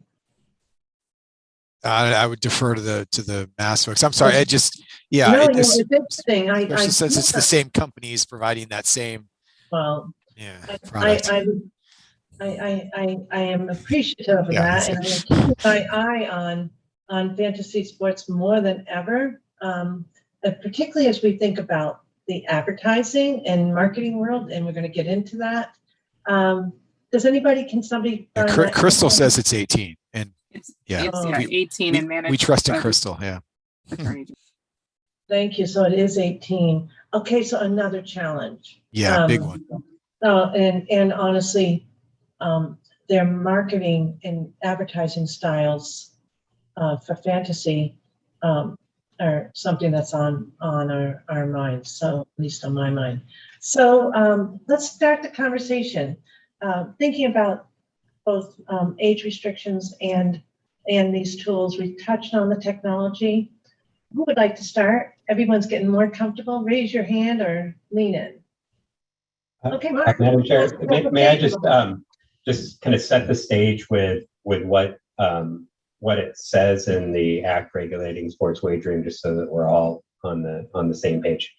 So specifically, what it states is that an operator that operates sports wagering through a mobile application or other digital platform may allow patrons to set self-imposed limitations on sports wagering when the patron joins the mobile application or digital platform. And what I would want to emphasize is that Play My Way is exactly this type of self-imposed limitations that are contemplated here. But the Act goes a step further, and it doesn't state specifically that it's only setting a budget. So there's many other examples of directions that we could go with this, whether it be, win limits or time limits or bet limits. There are many different types of self-imposed limitations that we could contemplate here when implementing this part of the Act. The other pieces, and much like Play My Way, is that it's intended to be voluntary as I read the Act. Thank you. And who should I turn to? Keith White, I'm going with you. Sure. Thank you. Thank you, Chair. So just a couple of quick thoughts to start the discussion rolling. One is that while many of you who know me may be surprised for me to say we need more research, advertising is an area where we definitely need more research, and rapid research at that. Not, we can't afford to wait several years. I think research in particular on the impact of advertising on youth. There are a number of studies coming now from the UK where they've had widespread expansion of sports betting, and there's particular concern about sports betting advertising on football, soccer matches, and that show a high percentage of youth in the UK are routinely and regularly exposed to ads, gambling ads during sporting events.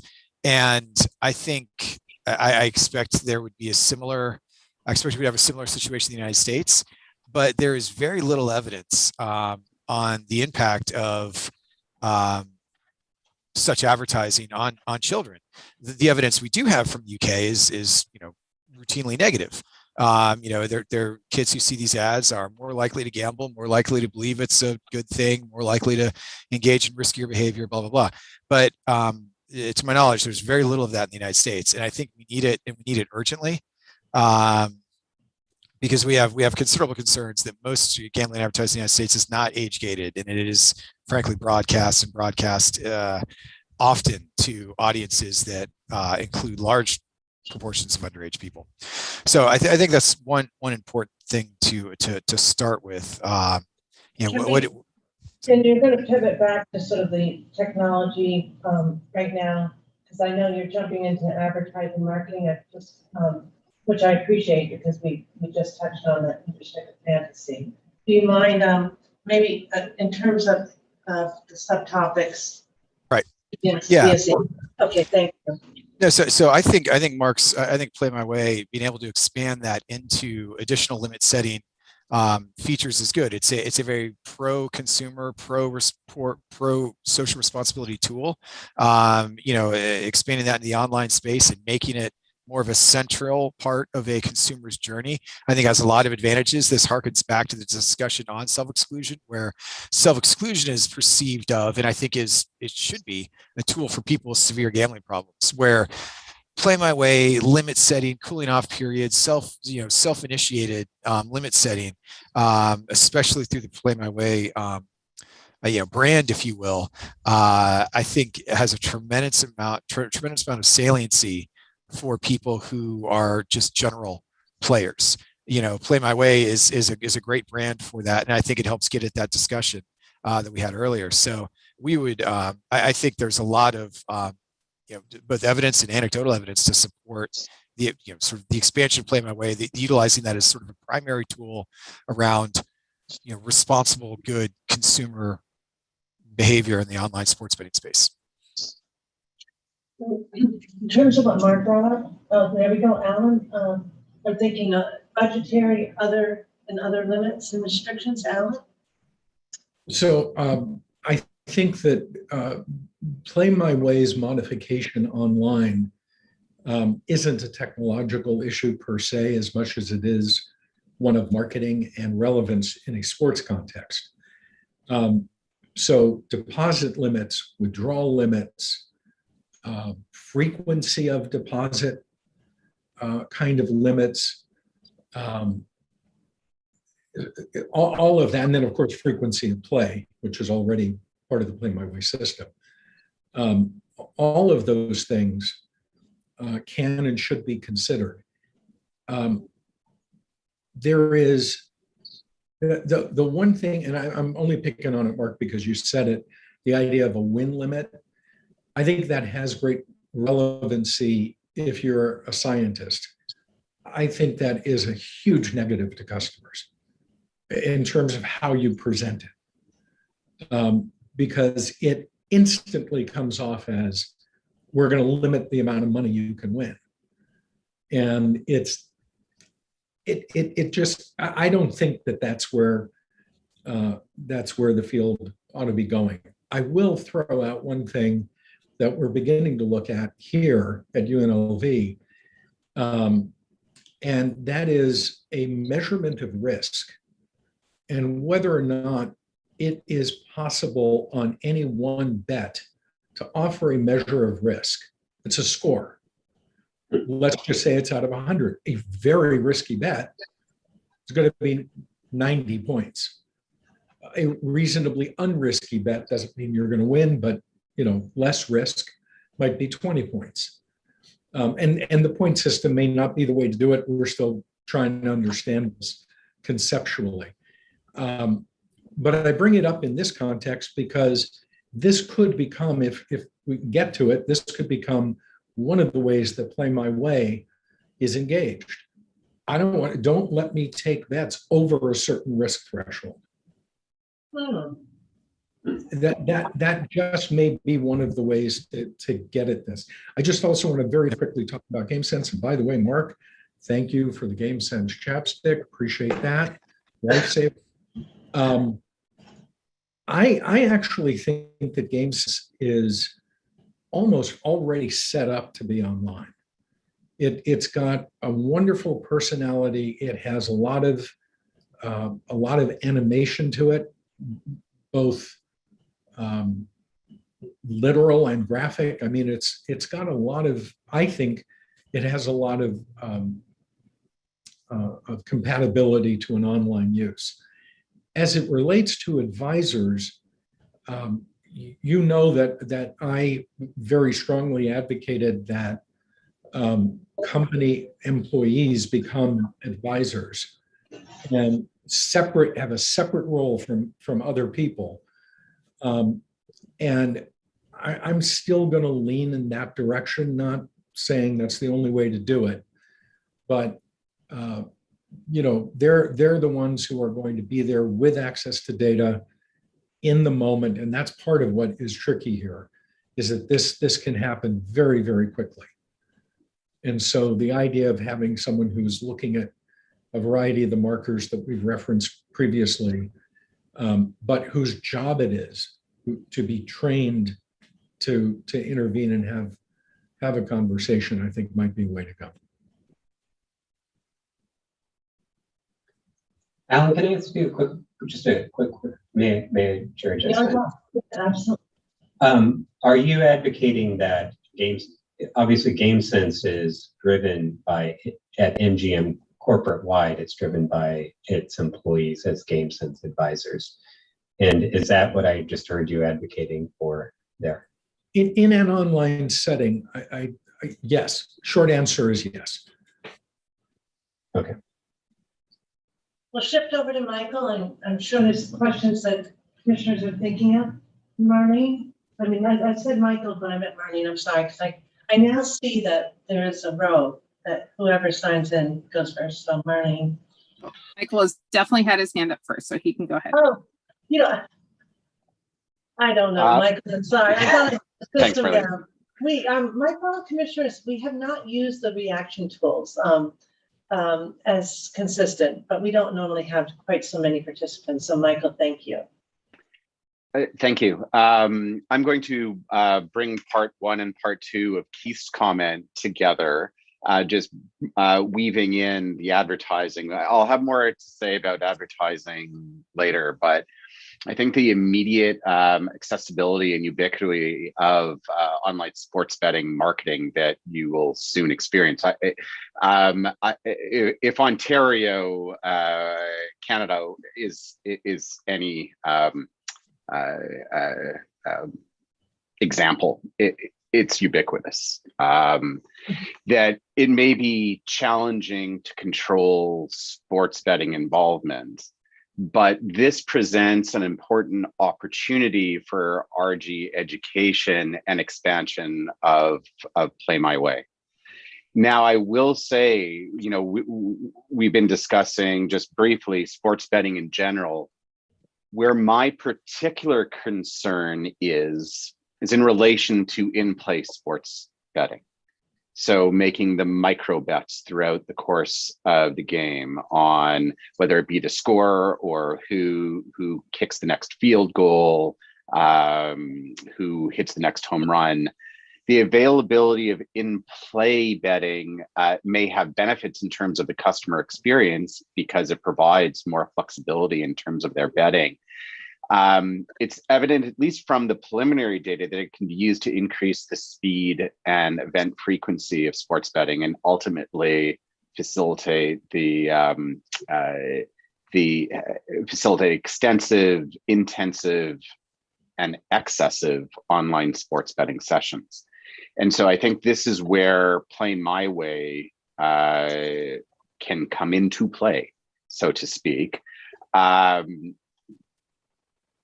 been thinking over the past little while what kind of tools, new features could be included in Play My Way for sports betting in particular. In play, why I'm worried about in play is that it really does turn it sports betting into a continuous form of betting, not unlike slot machines. You can continually bet. And so one possibility might be asking players if they want to set a limit on how much they want to spend over the course of a game. Right? And that they can make in-play wagers within the context of how much money they want to spend over the course of the game, making in-play bets, and maybe including messaging that every time they place a bet, you now only have, $10 left of that limit you set for yourself. I think that there's other opportunities, and I'd love to discuss those possibilities. Of course, again, research is critical, but I think that some time and focus needs to be placed on the consequences of in-play sports betting. And I do have some preliminary data because this is an increasing interest of mine as sports betting expands. from the preliminary data that I collected some data recently, immediately following the last Super Bowl and the March Madness final. And I had a working hypothesis that one of the reasons why people were playing sports, were engaging in in-play sports betting, was for emotion regulation purposes, whether it be to increase their excitement or decrease perhaps their excitement, or even hedging their bets. So maybe they want the Patriots to win, but they're going to bet against their opposition, or maybe for the Super Bowl. Sorry, I was thinking Tom Brady, and so it would be the Buccaneers right now. But they bet against the opposition, so that's a way to regulate their emotion. Either way, they're going to win. Either their favorite team wins, or they'll win some money. What we found is that the more that players are making in play sports wagering for that kind of emotion regulation purpose, the more that they spent and the more in-play bets they made throughout the course of the game. So, and we now have 3 studies that we replicate. We also ran a replication study with the Champions League final. And so we're in the midst of mining those data, but in-play betting is something that should be a focus of attention in Massachusetts. And I'll stop talking now. Thank you. Thank you. We'll turn to Marlene. Thank you. So I think one of the things that's really key for us to, step back, I know everyone kind of knows this, and I know that the commissioners heard this last week from Dr. Volberg and her report, but we're talking about a really at-risk group when we're talking about people who choose to gamble on sports in a way that we haven't fully considered, I don't think, and a group that is the hardest to intervene with. When we think about young men who aggressively gamble on sports, it's a group that when we've looked at our positive play data here in Massachusetts, they're still the hardest for the Game Sense messaging to reach. So I just want to kind of state that first. So we have to be creative and think outside the box. And I say that knowing that it's on my list, but it's not something I've figured out how to achieve. We do have some examples of entities that have gone online with GameSense, so we wouldn't be the first. And our counterparts at British Columbia Lottery Corporation have already been working on this issue and figuring out how to find ways to intervene with folks who typically are young men who aggressively gamble.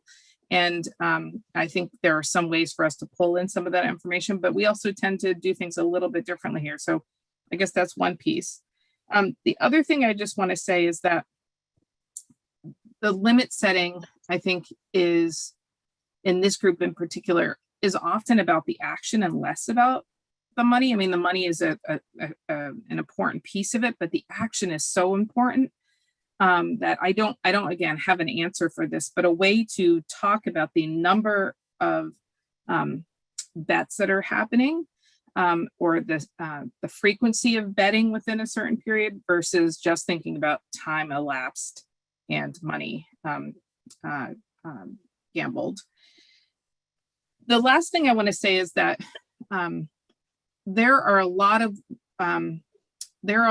ways for companies to give people access to this information, but typically we don't see that people have easy access to these tools. It's often 2-3 clicks. They have to go searching. They may have to go through customer service. We'd want to make this as easy as possible. And so, one of the things I advocated hard for, the exact language didn't end up in the bill, but I advocated hard for was a dashboard, so that really, no matter where you are in the site, no matter how much time has elapsed, you have a constant reminder of how much you've gambled, how long you've been on the site, and what has transpired in your own case, and what to compare your data against normative data. And I don't know how easy or difficult that is. That would be a question for Michael. But having an opportunity to compare yourself against other players like you, I think would be really useful. With that. Should I follow up? So my colleagues and I have recently created an extension of the Pause or Play scale called the Pause or Play quiz. And so what we do in a particular jurisdiction is we try to gather some normative data, and in the Pause or Play quiz, they fill out the Pause or Play scale, and they're provided with both personal and normative feedback, as well as so in terms of how they relate to the typical player in that jurisdiction, and then they're given tips. So you've scored below the norm of players on this subscale. Here are some tips to increase your gambling literacy. Here are some videos that you might want to watch, and the like. So that is possible. Thank you. Brianne? I think to piggyback off of that, and I had referenced this when we were talking about self-exclusion, is right now a lot of these features and functionalities in RG about limit setting are often perceived by consumers or players as something that's only needed by someone who has a problem, not as something that can help keep them safe and engaged in a healthy way. And I think that some of the narratives around the limit setting that you're going to offer really has the opportunity to increase that gambling literacy and really change that perception that consumers have, right? They're designed because they work. Sure, do we need more research? Yes, but I do want to point out, back to your point, Mark, I heard you say that the statute says that this is to be voluntary. What if it's an opt-out, not an opt-in, and it's presented to the consumer at the time of registration, right? And we wouldn't want people to feel like they're the anomaly here. I can appreciate that quiz, Michael. I think I've actually seen it, but what if it's, 98% of our people set a daily limit or a monthly limit, and here's the time and the wager limit. I do want to point out that the Netherlands recently decided to forego loss limits. The research that they have led to consumer gravitation towards the black market with too stringent of mandatory limitations, especially as it pertains to loss limits. Although I do want to also highlight simultaneously the Netherlands as well as Australia have some concerns around the efficacy of having your limit setting in many fractured places. And so as a result, Australia has this public health initiative where there will be monthly statements provided to bettors as a way to help them continue their gambling literacy and informed decision-making if they're really spending within their means. This is a very new and it's very much in its infancy stages. I'm very curious to see what the research highlights and its efficiency, but we know that from some of Dr. Gainsbury's work that consumers overwhelmingly, not just in gambling, underestimate the amount of money and the amount of time that they have spent. And so the more real-time checks and information we can be putting forth and right in front of them, I think the more sustainable and healthier the gaming ecosystem you'll have in the Commonwealth. Thank you for that, Brianne and Kate. Hi there. I know we're past our earlier time, so I want to add a few comments.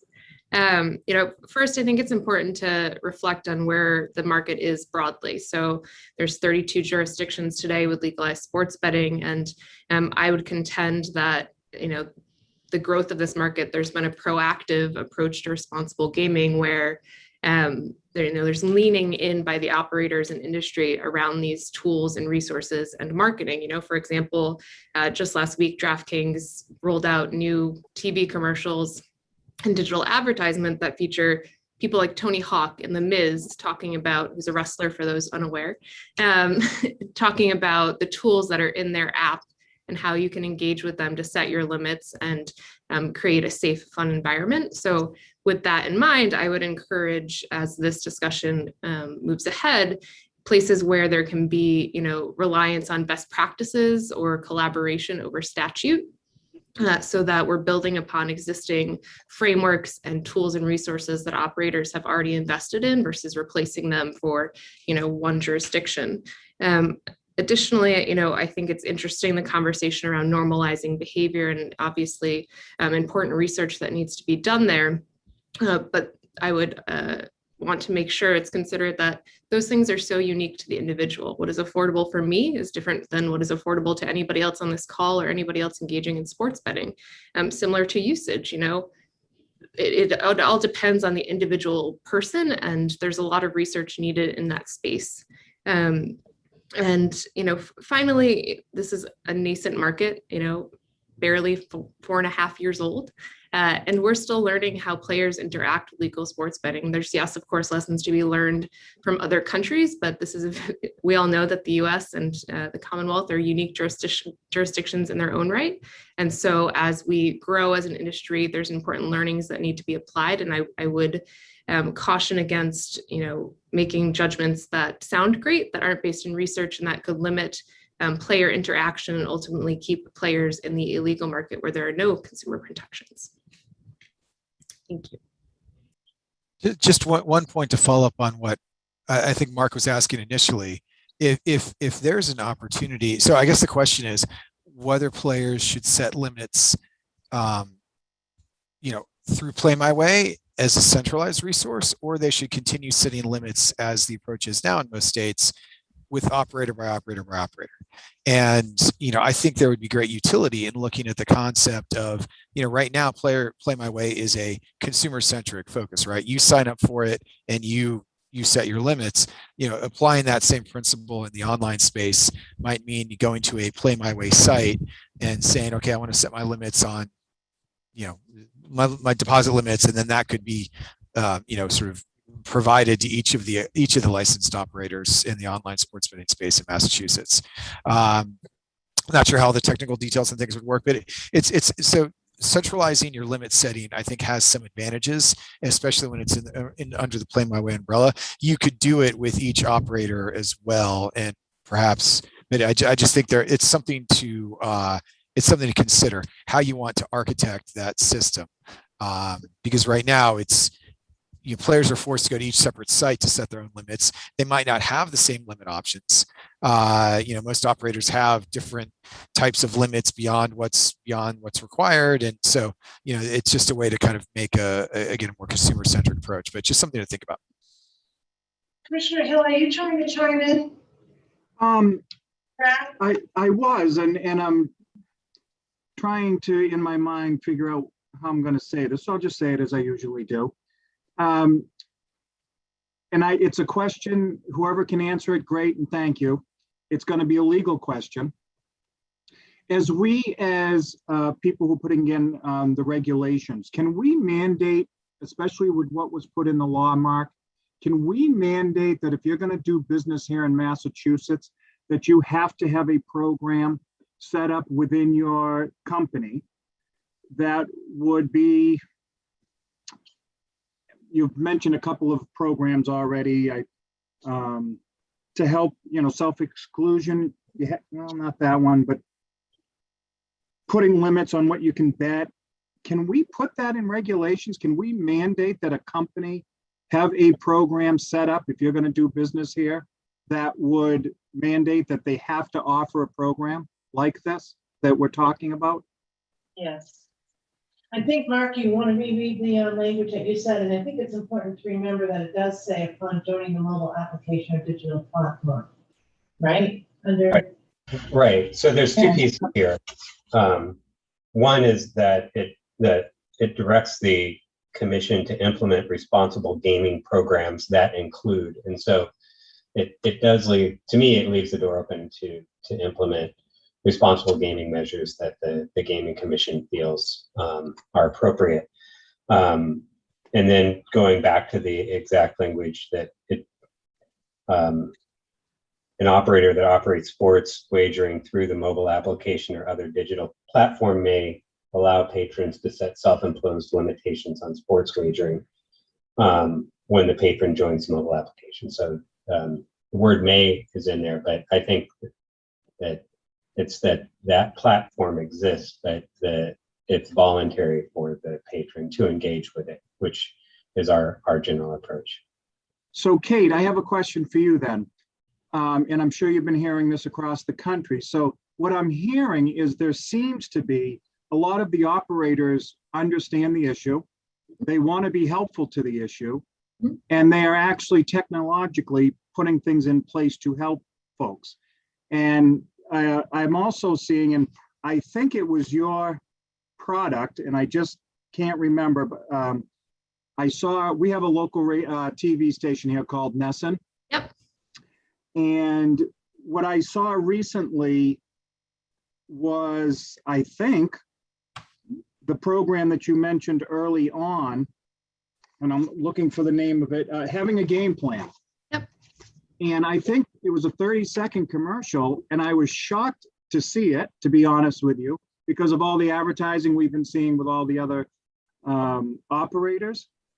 But boy, was I glad to see that. If they're willing to be able to do something like that, I would think the technical stuff that they have at their disposal, they would be able to do this pretty easily, I think. I would contend, and I don't want to be absolute, but most, if not all, operators have these tools in place on their sports betting platforms. So I don't think it's a question of whether limit setting should exist or not. It's how you go about doing that, whether it's something that is under the Play My Way banner. And I think, Keith's idea of some kind of universal platform is really interesting and sounds easy. I think it creates some technological complications that may make it more of a difficult barrier, especially when you're considering the number of licensees in the state. Have a Game Plan, Bet Responsibly is our public service campaign. The AGA launched in 2019. And, we understand that responsibility is, a foundational part of growing legal sports betting. But it also is important for others in this space, media, leagues, teams to participate in it. So the ad that you saw with Nesson, they're one of the partners of the campaign, as is the NHL, MGM, DraftKings, FanDuel, Penn, and each operator and partner of the campaign is activating in different ways. So we have a public service campaign ad that is provided to all of our partners. And I was actually in Boston 3 times this summer for gaming conferences. You guys all had the hook on events this year. And it was one of those moments where, I was leaving a restaurant around Fenway and I saw it on TV myself. And I was like, this is it. We're doing it. The industry and our partners and members are doing it. And, similarly, I was at Logan Airport leaving and saw the ad there. And I think you're going to continue to see more commitments and more prioritization of this message because it's a cultural shift among the industry, and it's started at the top. And I don't mean to be, overly self-promotional of, what we're doing, but this is a serious commitment. And I think credit is due to the companies that are joining in to advance this message. We understand there's no, legal gaming market without responsibility, and we're following through on that promise. And what I'm seeing is that the operators recognize it and want to be partners. Exactly. Is that accurate? Yes, exactly. And Michael, I'll just end with this. If you want to talk about the advertising that's going up in your neck of the woods, you should see what we're getting barraged. We have 4 states that surround us. And even though we haven't yet allowed sports betting here, we have more advertising than you can shake a stick at, as they used to say. But what's been interesting is the advertising in even a year's time. This gets back to Kate, what I was just talking about. We are starting to see phone numbers now for people who need help. I mean, it's not this little print, it's actually in pretty big print. And as you were talking about the wrestlers who, sadly, I do know who they are, doing these advertising and these PSAs, we're starting to see a lot more of that than we've ever seen before. So I'll end with that, Madam Chair. Thank you as always. We're going to pivot right back to advertising, Brad, so hold your thought. I want to turn to Alan, and we might be concluding on topics B and C. Alan? So the one quick point I would like to make is that we're missing an issue. One of the issues is, do you have the tools? I'm with Kate. Every single operator that I've seen has tools of some kind. The next question is, how easy are they to access? Are they up front? I'm not trying to engage in a debate about opt-in or opt-out. I think there are benefits and minuses to both. But how aware are your customers that you have tools in the first place? And I would urge, whether it's in a formal way or just an informal way, as you speak with licensees, and I know you do on a regular basis, I'd ask to see that. How does someone engage with the tools? Does it take 10 screens to get there? Is it part of the sign up? Is it part of any new deposit? What's the functionality of this? How's it built in? And I just, because that's how I think, to the extent that it's possible to allow these companies to brand their tools and keep them within their brand personality, I think that is beneficial. I think that that's going to make customers more comfortable about it. Whether or not there is then some technological interface along the lines of what Keith is suggesting, I think that's a different story. Yeah, sure. But I think we've got to pay some attention to accessibility. Well, and just to follow up on that, Alex, I think you're absolutely right. And I think we've asked operators, and routinely they've refused to tell us the uptake of their responsible gaming tools. The research we've seen in Australia suggests that it's extremely low, like 1% low of their customer base. So it's not much of a tool if most people aren't using it. But I think to extend that concept even better, one thing I wanted to throw out to the commission, and I'm not a tax expert, so I don't know exactly how this would work, but Dr. Rachel Volberg said in an interview in the last day or so that she was trying to figure out a way to how the commission might, pay operators to promote responsible gambling. And I think the concept is operators do a lot of incentives and bonusing to players. Why not not just allow them, but encourage them to incentivize players or bonus players to do things like complete a responsible gambling, complete the positive play quiz. You get in Play My Way, it's I think a $5 meal coupon or something. Why don't you make that tax deductible? In state after state, we're going back and forth over whether or not promotional play is deductible or whether or not these kinds of comps are deductible. Well, what if certain types of promotional materials were deductible? Any bonusing or incentivize, any bonus or incentive that you give to a player that encourages use of responsible gaming tools or Play My Way would then become, there'd be a financial benefit to the operator. And we know long term, it's a double benefit because they build a more sustainable consumer, which has longer lifetime value, and the whole theory of responsible gambling. But applying kind of a market-based solution to the issue of, as Alan identified, these tools generally are available, they're not being used, and part of the reason they're not being used, players aren't aware, but part of it is the operators aren't doing a lot to promote them. They're doing more, but any sort of market-based incentive to encourage. And I know some operators have their KPIs. Their bonus structure is based on, in part, achieving the responsible gambling tools. So I think there's a lot of ways you could work these incentives, back into if a certain company has a responsible gaming plan that has, my target is to have 50% of my players sign up to Play My Way, then both the company might incentivize their employees, but the commission might incentivize that company. Or reward them perhaps for reaching that target. Anyway, just very, very, very helpful and actually very timely, Keith, in terms of Keith is really shifting into, and as Brad did, into the discussion around advertising and marketing. And Michael, I'm not forgetting you. I think that this is a good time to sort of shift, but I want to get back to Michael to that discussion. I would love it if we also think, as we're thinking about the marketing and advertising, also help on youth. I know AGA, you've got a lot of target information about that. I want to first talk to Eileen to ask her question as a follow-up, and then we'll turn to Michael, and then we'll shift more naturally right into marketing and advertising. Thanks. Eileen? So yeah, to follow up on some of the ads that Brad was talking about that he's seen. if we could wait on Ad, just to see if Michael is following up. Oh, sorry. I'm trying, I just want to make this comment too before I forget it to this audience. And also I'll follow up with a photo. I meant to get this uploaded so I could screen share for this. It literally took ages to back up and pause sufficiently to get a screenshot of the phone numbers for the various jurisdictions, problem gambling hotlines. Pennsylvania and New York's fonts were large, viewable, but it was up and gone like that.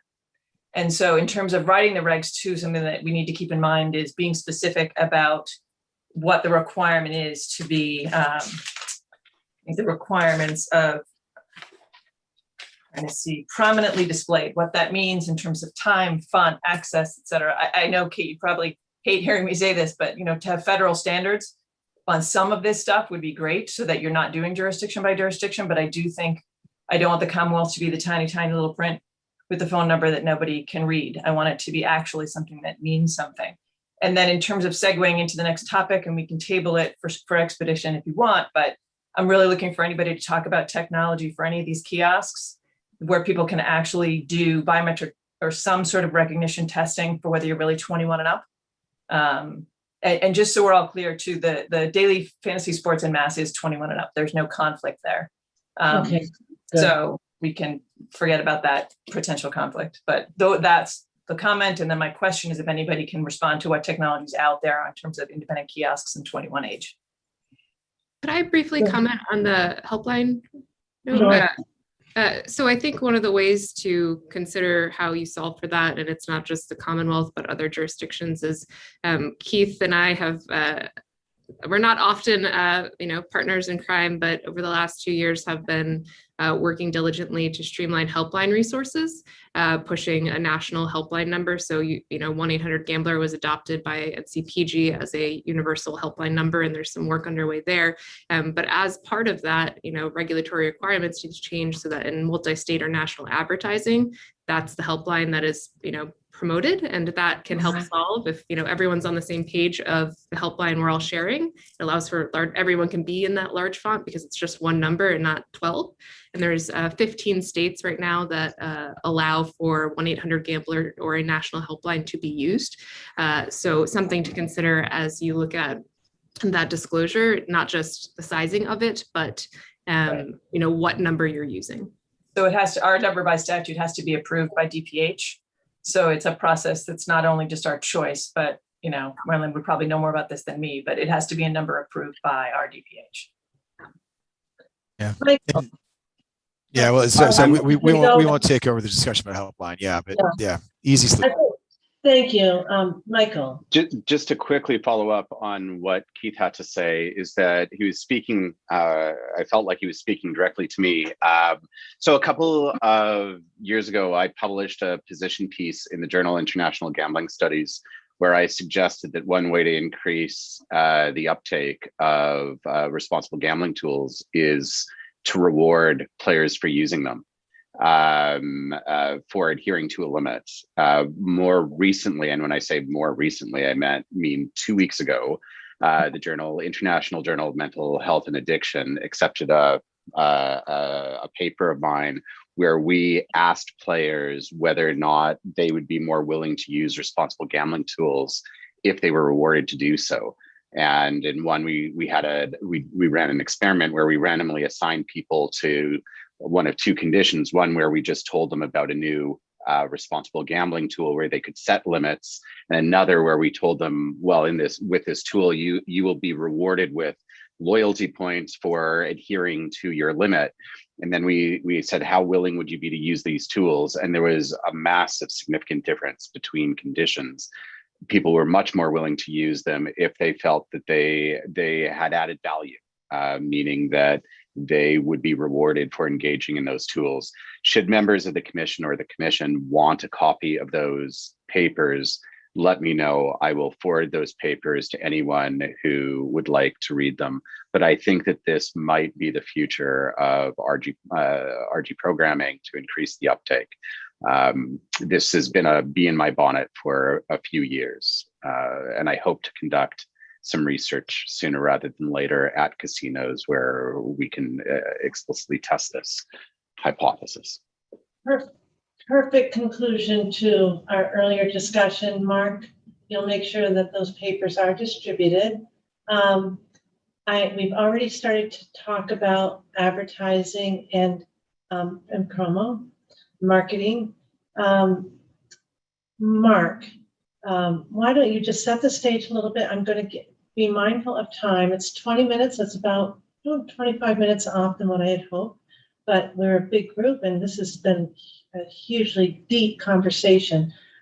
Mark, real quick on advertising. You know, you've seen our white paper that what really happened is I think Commissioner Hill and I were exchanging texts one night and just realizing how much we were being bombarded during one of our beloved Patriots game with all kinds of advertising, and Brad was new and said, "Hey, what's up?" And I said, "I don't think we've taken a deep dive on advertising, not just with respect to sports wagering, but with respect to gaming altogether and responsible gaming." So that was the impetus for that.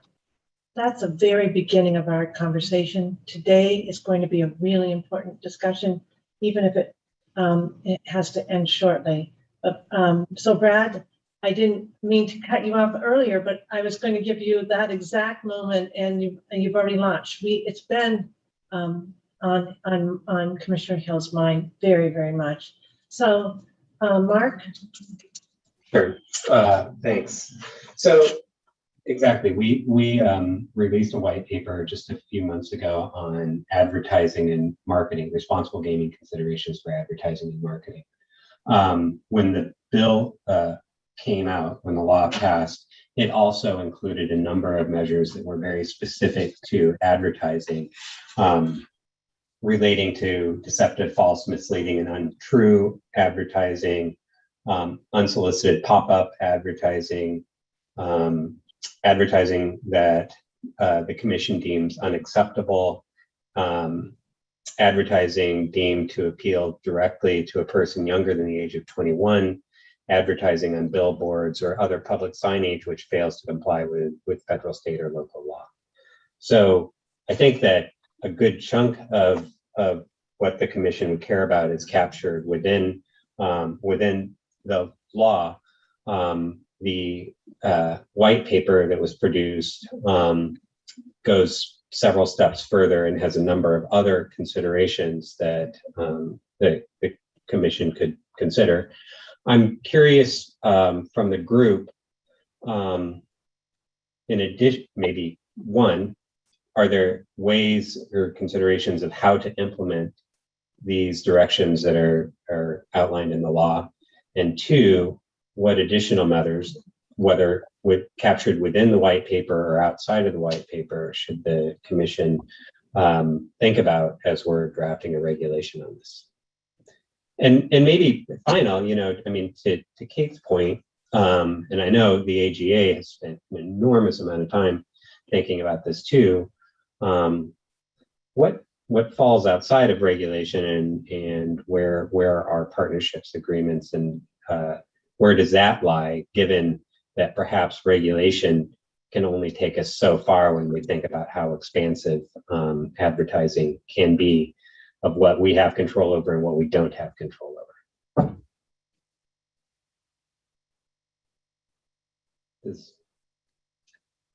Who would like to lean in first on this? Big topic. I see Keith. Thank you very much. I feel like I've jumped in, so I'll just keep doing it until someone says no. I like it. No, on one of the points, I think Mark is dead on in that what the people you regulate are probably not responsible for the majority of advertising. It's third parties that are unregulatable by the commission because they're not gambling entities, and especially affiliate marketing. And affiliate sports marketing companies, which play an enormous role in the sports betting ecosystem already in the United States. Most of them are not regulated by any gambling commission, so they operate effectively without oversight, yet they are the ones who are driving, by some accounts, already driving a majority of traffic to online sports betting websites. And so these affiliates, the affiliate marketing system, New Jersey is looking at license. There are a few states that do try to regulate affiliate marketing, but it is very, very difficult. Many of these firms are located offshore. But that's where most of the risk, that's where a lot of the risk in the direct marketing is, because they're incentivized. They operate by getting back a percentage of your first month's loss or your lifetime loss. And so, affiliate marketers are incentivized in many ways to go after people who are big gamblers. Anyway, so the affiliate system, I would say, is something you really need to look at. Most commissions do it by proxy. They require the operator who is regulated to have certain conditions and requirements that they impose on their affiliates, because those affiliates are outside the scope of regulation generally, unless your statute specifically speaks to that.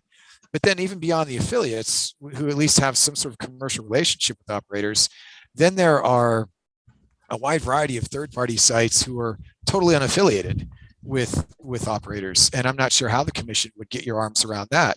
And again, I believe that's where these are anything from social media influencers to, gambling talk radio shows, internet-based webcasts, podcasts. They're offering odds, betting assistance. They may or may not have gambling industry sponsorship, but it might not well be any gambling company that's regulated in the state of Massachusetts. So that's where I see most of the risk coming. Advertising directly by a regulated operator in Massachusetts is something you can easily get your hands around. That's subject to your statutes and regulations. I think that's not going to be the majority of your advertising, and I think that's going to be a minority of your concern. The majority of the concern, I think, is much harder to get your hands around, and that's what people worldwide are struggling with in this information economy.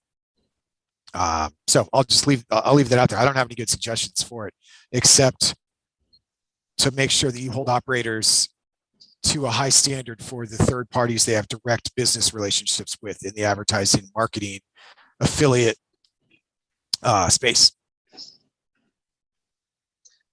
Commissioner O'Brien, you touched on that at one of our meetings. I did. I wanted to bring that up because that was one of the things that one of the trainings that I was at is that whole concept of how keyed in they are and how motivated they are. Because if they get particularly a portion of the activity, then they're more motivated, which in my view, we have the ability in our regs to make them a vendor qualifier such that they would have to get registered or licensed with us. It's something I'm absolutely interested in doing. In that general vein too, talking about marketing and advertising, if at some point before we hop off, people can talk about celebrity endorsements, it comes into the same issue with, it's one thing to say national countries in Europe can do that, but being a Commonwealth surrounded by a number of other states, whether that's even something we can consider, and if so, ways we might be able to do that in the Commonwealth. Does anybody want to weigh in on Commissioner Kate? I see that you turned off your. Yeah, I don't have a kind of direct response to that. I can speak broadly though to a few things here. One, advertising and the volume. You're seeing a lot more of it. I'm sure you will as NFL continues, as you go live eventually, and part of that is consumer education and drawing folks away from the illegal market. Consumers are still very confused, especially when a state goes live, around who is a legal regulated operator and has the consumer protections that you provide and the industry commits to, and who is a nefarious offshore actor. We have Google data, Google search data that we can point to that shows, the customer confusion and how when a state goes live, searches and for illegal operators go up. And so I think that's an important consideration when looking at advertising broadly. I think in terms of, specific restrictions on advertising, it's becoming much more national in nature. You experience this already, given your location surrounding of other legalized states. But the more the market grows and more access to legal sports betting across the country, the more national advertising will become. And so there's, limitations to what can be done there. And then finally, I would just reiterate and reinforce the work that the AGA and our members have done with our self-regulation model, which is modeled after distilled spirits and beer industries, and the processes they've had in place for decades, and how that creates a means for regulation and modification and high standard that is not just for AGA members, but all operators in this space. Thank you. Brianne. Thank you. I think when we talk about advertising, everybody talks about in the context of restrictions, right? But I think we should also be talking about the affirmative. I think this was alluded to when you're talking about that you should have the font in a certain size, or you should do some standalone responsible gaming advertising as a part of licensure and a privilege to operate within the state. Things that I also feel have significant good and evil components are these celebrity endorsements, right? Kate highlighted a wonderful new celebrity endorsement around RG that was just unveiled last week that has power to influence consumers to engage with these RG features. We've seen similar type of advertising in alcohol. So I don't think when we talk about the power of celebrity endorsements, it's fair to just think about the negative side, but there's also real power in having a celebrity come out and say, hey, look, I take a break sometimes. That's okay. You should too. And I think that these operators need to be incentivized more to lean into that, to adopt RG messaging and to use their celebrity power to highlight all of these great features and functionalities that they do offer consumers to help keep their gaming safe. On the other side, I think it's very appropriate for us to look at some of the more mature markets, especially in Europe, that have concerns around celebrity endorsement and their impact on youth for the negative.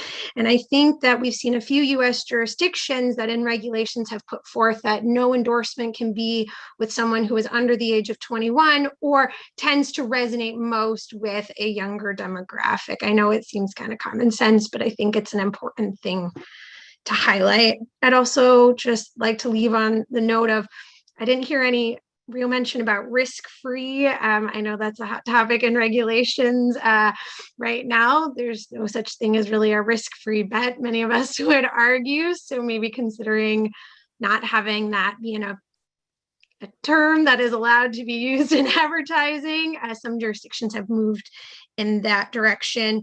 Also, Mark, I'm sorry, you were going very quickly through the statute, but I also don't know if it talks about advertising cannot encourage excessive wagering. I think that's another important component to be considered. And I thank you. Madam Chair, if I may, I also just wanted to highlight the great work of UNLV in examining this issue. And Alan is raising his hand. I wanted to acknowledge the work that he had done in this area and how it was a key resource for us in developing our white paper. So. Both AGA and UNLV. And the correct, and the AGA. I'm sorry. The AGA, yeah, certainly. And please, I know that you all have such a good relationship with Mark. Please pass along the links to your materials. He will make sure we see them. We are building up, a treasury of treasure chest, really, of these valuable research documents, and it will help us as we move into setting up our regulations. Alan. So a couple of things, and thank you, Mark. Appreciate the shout out. I think we need to understand how young the field of study is about sports advertising, sports betting advertising. And therefore, I think on this topic in particular, I think this is generally true in online betting regulation, but on the regulation of sports betting advertising, I think you've got to keep flexibility in mind. You've got to be prepared to make changes when there is evidence to support it. And so this is kind of the other end of the precautionary approach that is very much a part of the framework and should be. But the sort of the flip side of that is when you get new learning, you've got to be prepared to make a certain adjustment. The notion of celebrities might be one of those examples. There's some research on it, but virtually none of it here in the United States, and how we process ideas of a celebrity. At the same time, several companies are running responsible gambling ads with celebrities. So I don't know that we necessarily want to just cut that off. I think that's an area of growth that we probably would like to encourage. And then last point I want to make, I agree with everything philosophically that has been said about things that the commission can do, things that licensees can do to prevent promotion and encouragement to an underage audience. The most impactful group, however, are parents. And I think this is a shared responsibility of government, of a regulatory body like the Commission, of the public health apparatus within the Commonwealth, and operators to start to put out educational programs to parents to knock it off. I spoke with someone today who told me that when she was 6 years old, her father would go to the track, take her and give her $6 to wager. And that's how she learned how to gamble. That is absolutely nuts. And yet it's an unbelievably common part of our society. It's one of those things we're just going to need to chip away at, but getting parents involved in reducing incidents of youth gambling, I think, is a critical part of the mix.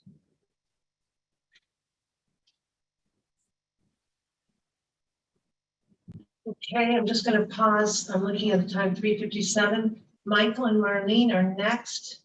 And this is a really big topic. Marlene. I guess I just want to say that I disagree with what Alan just said in terms of us being on the other end of the precautionary approach. I think that with an issue so large that we are not sure of the impact of advertising, and as you know, folks have heard me say a million times, as the mother of two sports crazed teenage boys, I am concerned beyond belief, given especially what I do for a living, that, and to Alan's point, I'm certainly a parent who talks about gambling with my children, but I'm concerned about the cumulative effect of advertising on my children here in the Commonwealth of Massachusetts, and we haven't even legalized sports wagering yet. I can't go to Fenway with my kids and not see sports advertising everywhere, or gambling advertising everywhere, that they then connect back to the advertisements that they see on NECN, they see on the internet, they see. So I don't have a solution, but I totally disagree, if that's what Alan was saying, but I totally disagree with the idea that we need to wait till we get enough research. I think we have to pay attention to the most vulnerable populations, youth being one of them, but certainly looking at communities at risk. And we know who some of those communities are already through our other research here in Massachusetts. And I think the time for the Gaming Commission to act upon this and think about bans or limitations on advertising is now, not until we have it all figured out. Marlene, if I can, if that's what you understood me to say, I might have misunderstood, but or I misspoke. I completely agree that at this moment, paying attention to advertising and promotion that is directed toward youth, that is a serious problem. What I'm getting at is some of the things that we're talking about with youth in mind, like celebrities, we don't know whether or not youth are responding to them. And depending on how they're used, there may be enormous benefits to getting celebrities involved in responsible gambling advertising and promotion. When I said the other side of the precautionary, I'm only talking about the commission's ability to get new learnings, continually improve, make changes. That's all I'm talking about. I am absolutely not suggesting that the things you've recommended here are, are to be avoided simply because there isn't evidence yet. I didn't mean to give that impression. And I appreciate the clarification. I think I was hearing that, and this is a word that I apparently use a lot, that we need to really remain nimble as more evidence comes in, so that we want to build that flexibility into our regulatory structure to be able to pivot.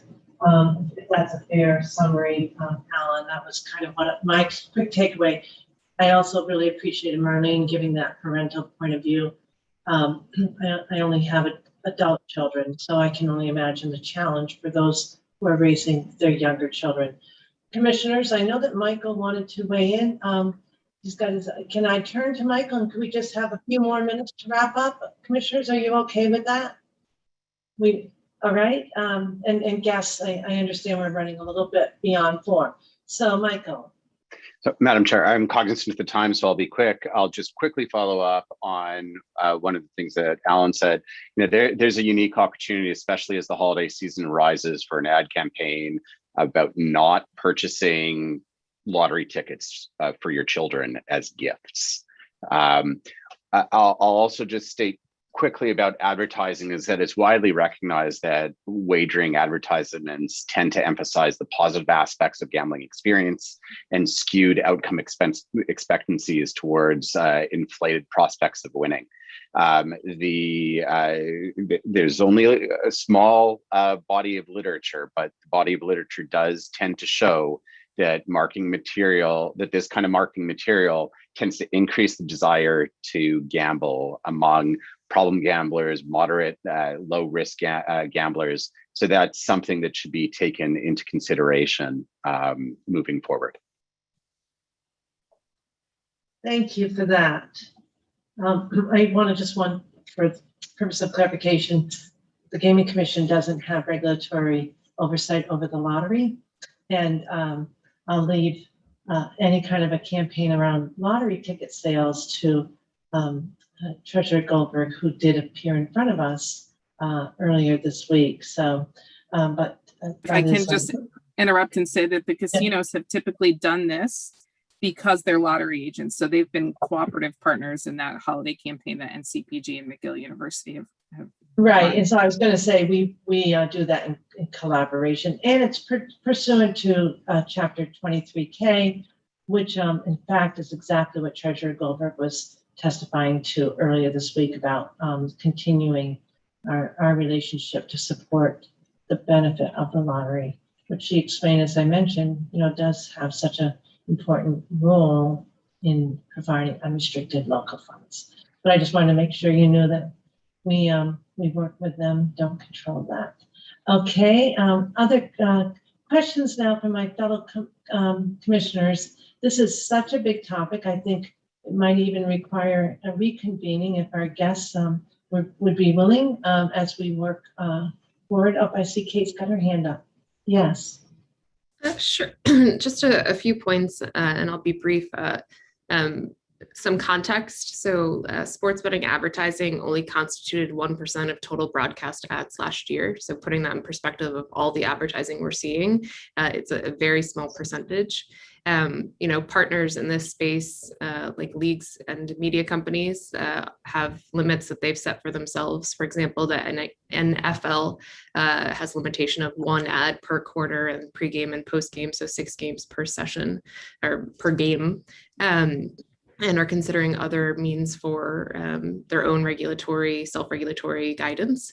And, in terms of bans or significant restrictions, and I don't mean to sound like a broken record, but it will only impede the ability for the legal market to find a way to attract new customers.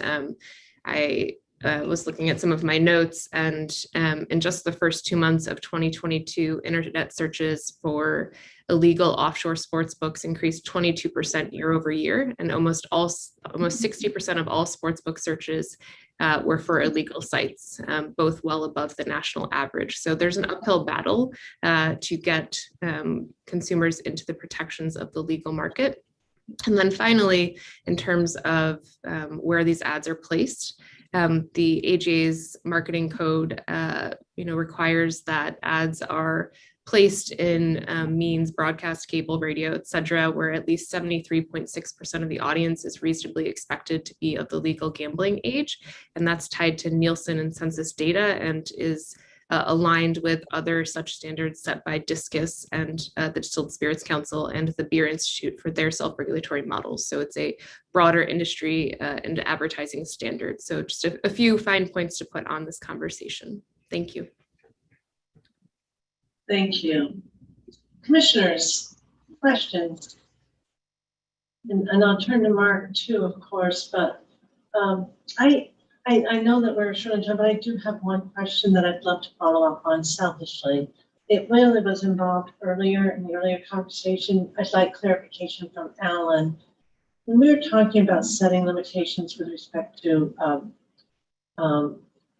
tech tools like Play My Way that could go on to a mobile device, you talked about taking risk into consideration and the bets and how, I guess I'd like to know, is that practical? Is that something the operators can do, or is that just so complex? Well, it may be complex. I can't even tell you today whether or not it's relevant. What we are trying to find are alternative ways of communicating with gamblers to help them contextualize what they're about to do. Right. So the idea of putting how much you wager during the session, how much you won or lost during the session is one of the ways to provide context to the players. We want to take a look at whether or not risk factors will enhance responsible play, or God forbid, make it worse. Right. Because there are some people who seek out risk, and we've got to be careful about that. This may not work. So at the moment, this is a hypothetical discussion we've been having, and it's not ready for implementation anywhere yet. Right. So at least in terms of the analysis, so I guess we won't worry then about whether it's actually technically feasible. Correct. Okay. Thank you. That's really helpful. Advertising. I have one other question.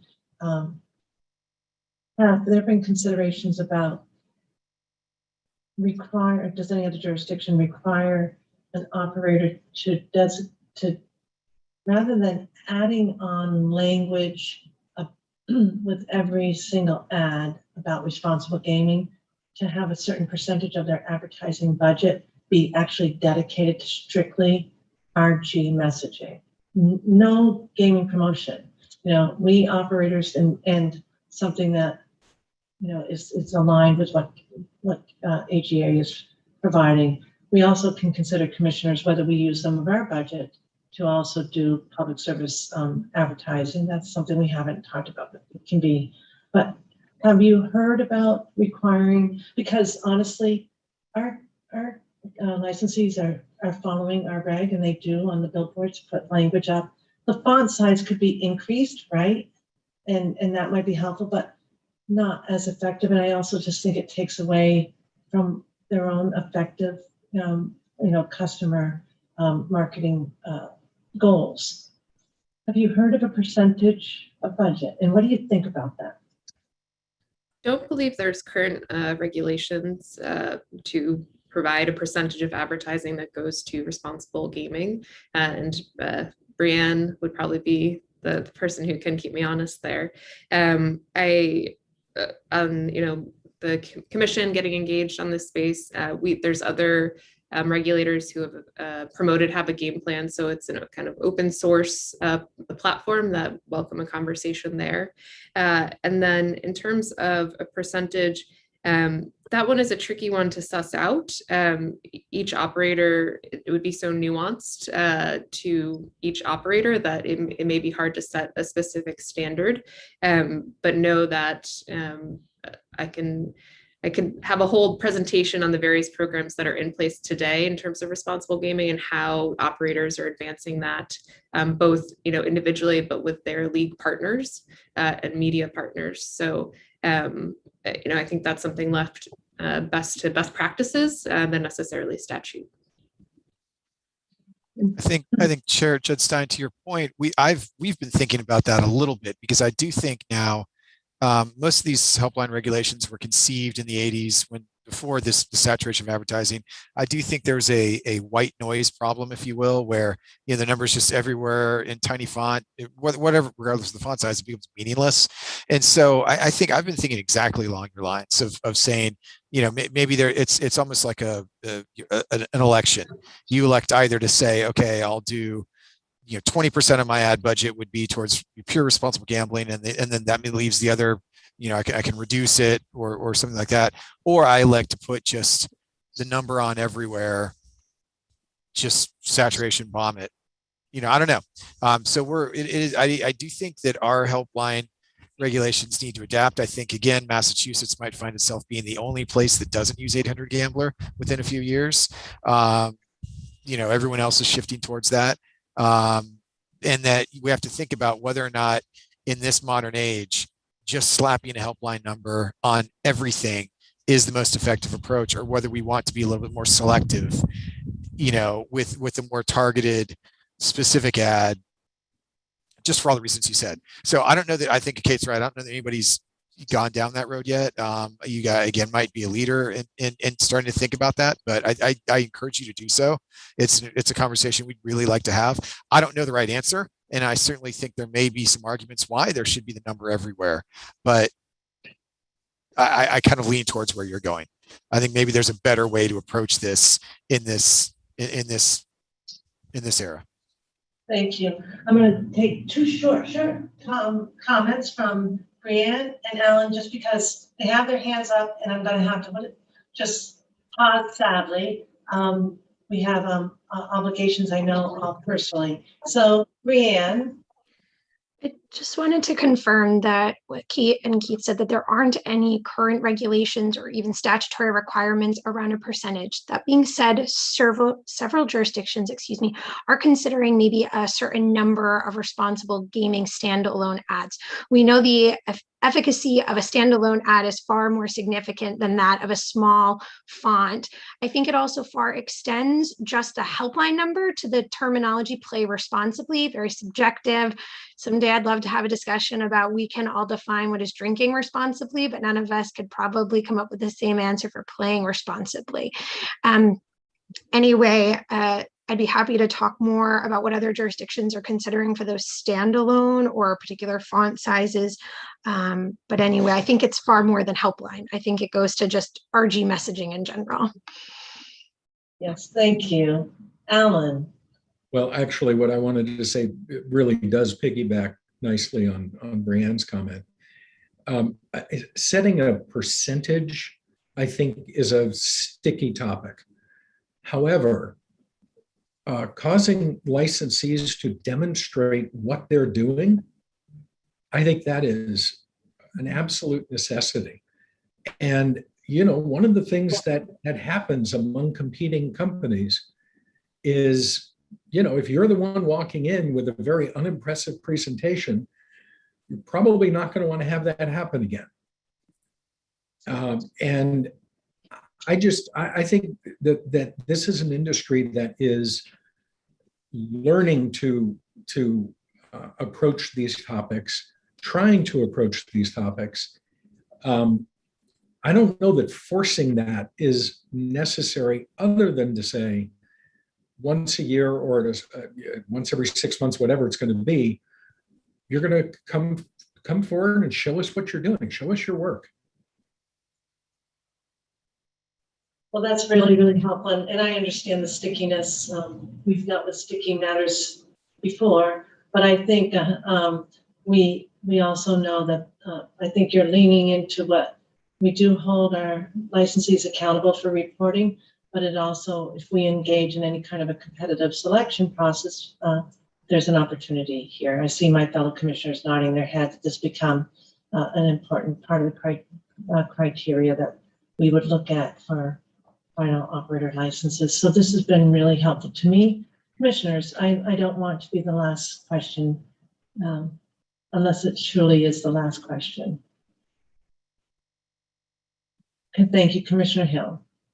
No, I want to say thank you to everybody who was here today. This was very informative, taking more notes today than I think I've ever taken in my year's time here. So a lot to digest and a lot of great ideas that I think we can maybe implement as we move forward. So looking forward to that conversation amongst the commissioners. And again, thanks to everyone who came today. Great job. Yeah, thank you. Any other comments from my fellow commissioners? Commissioner Maynard? I just wanted to say thank you to all of you. I had a lot of questions that were answered in the midst of your conversations and discussions. And, I never want to hear myself drone on. So it was good to hear the experts speak on this.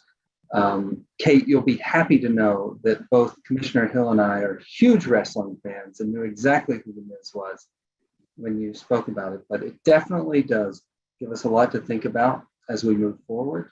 And I do believe that if there is a competitive process, that most of what was said here today, not just in this section, but others, is going to weigh on me. Excellent. Thank you, Commissioner Skinner. I just want to second everything that Commissioner Hill just said, every single word. Thank you all.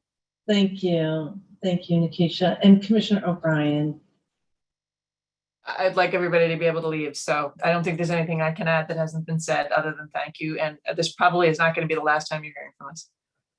Excellent. So I want to extend the appreciation beyond what you've heard. I think we led with that appreciation, and you have been so helpful to us. We thank you for your time. We thank you for your generosity. Mark, if I can allow this to be the last word, Mark will be in touch, no doubt. Mark? That's the last word. Thank you very much. Thank you. I feel very grateful to each one of our panelists, truly.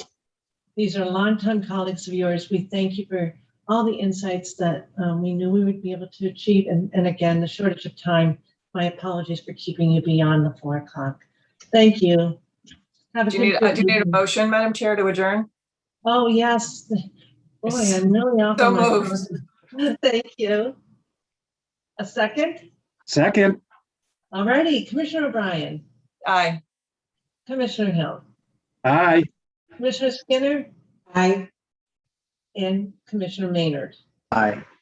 It takes a village, and I appreciate everyone's help. I vote yes. Have a great evening, everyone. Thank you. Bye-bye.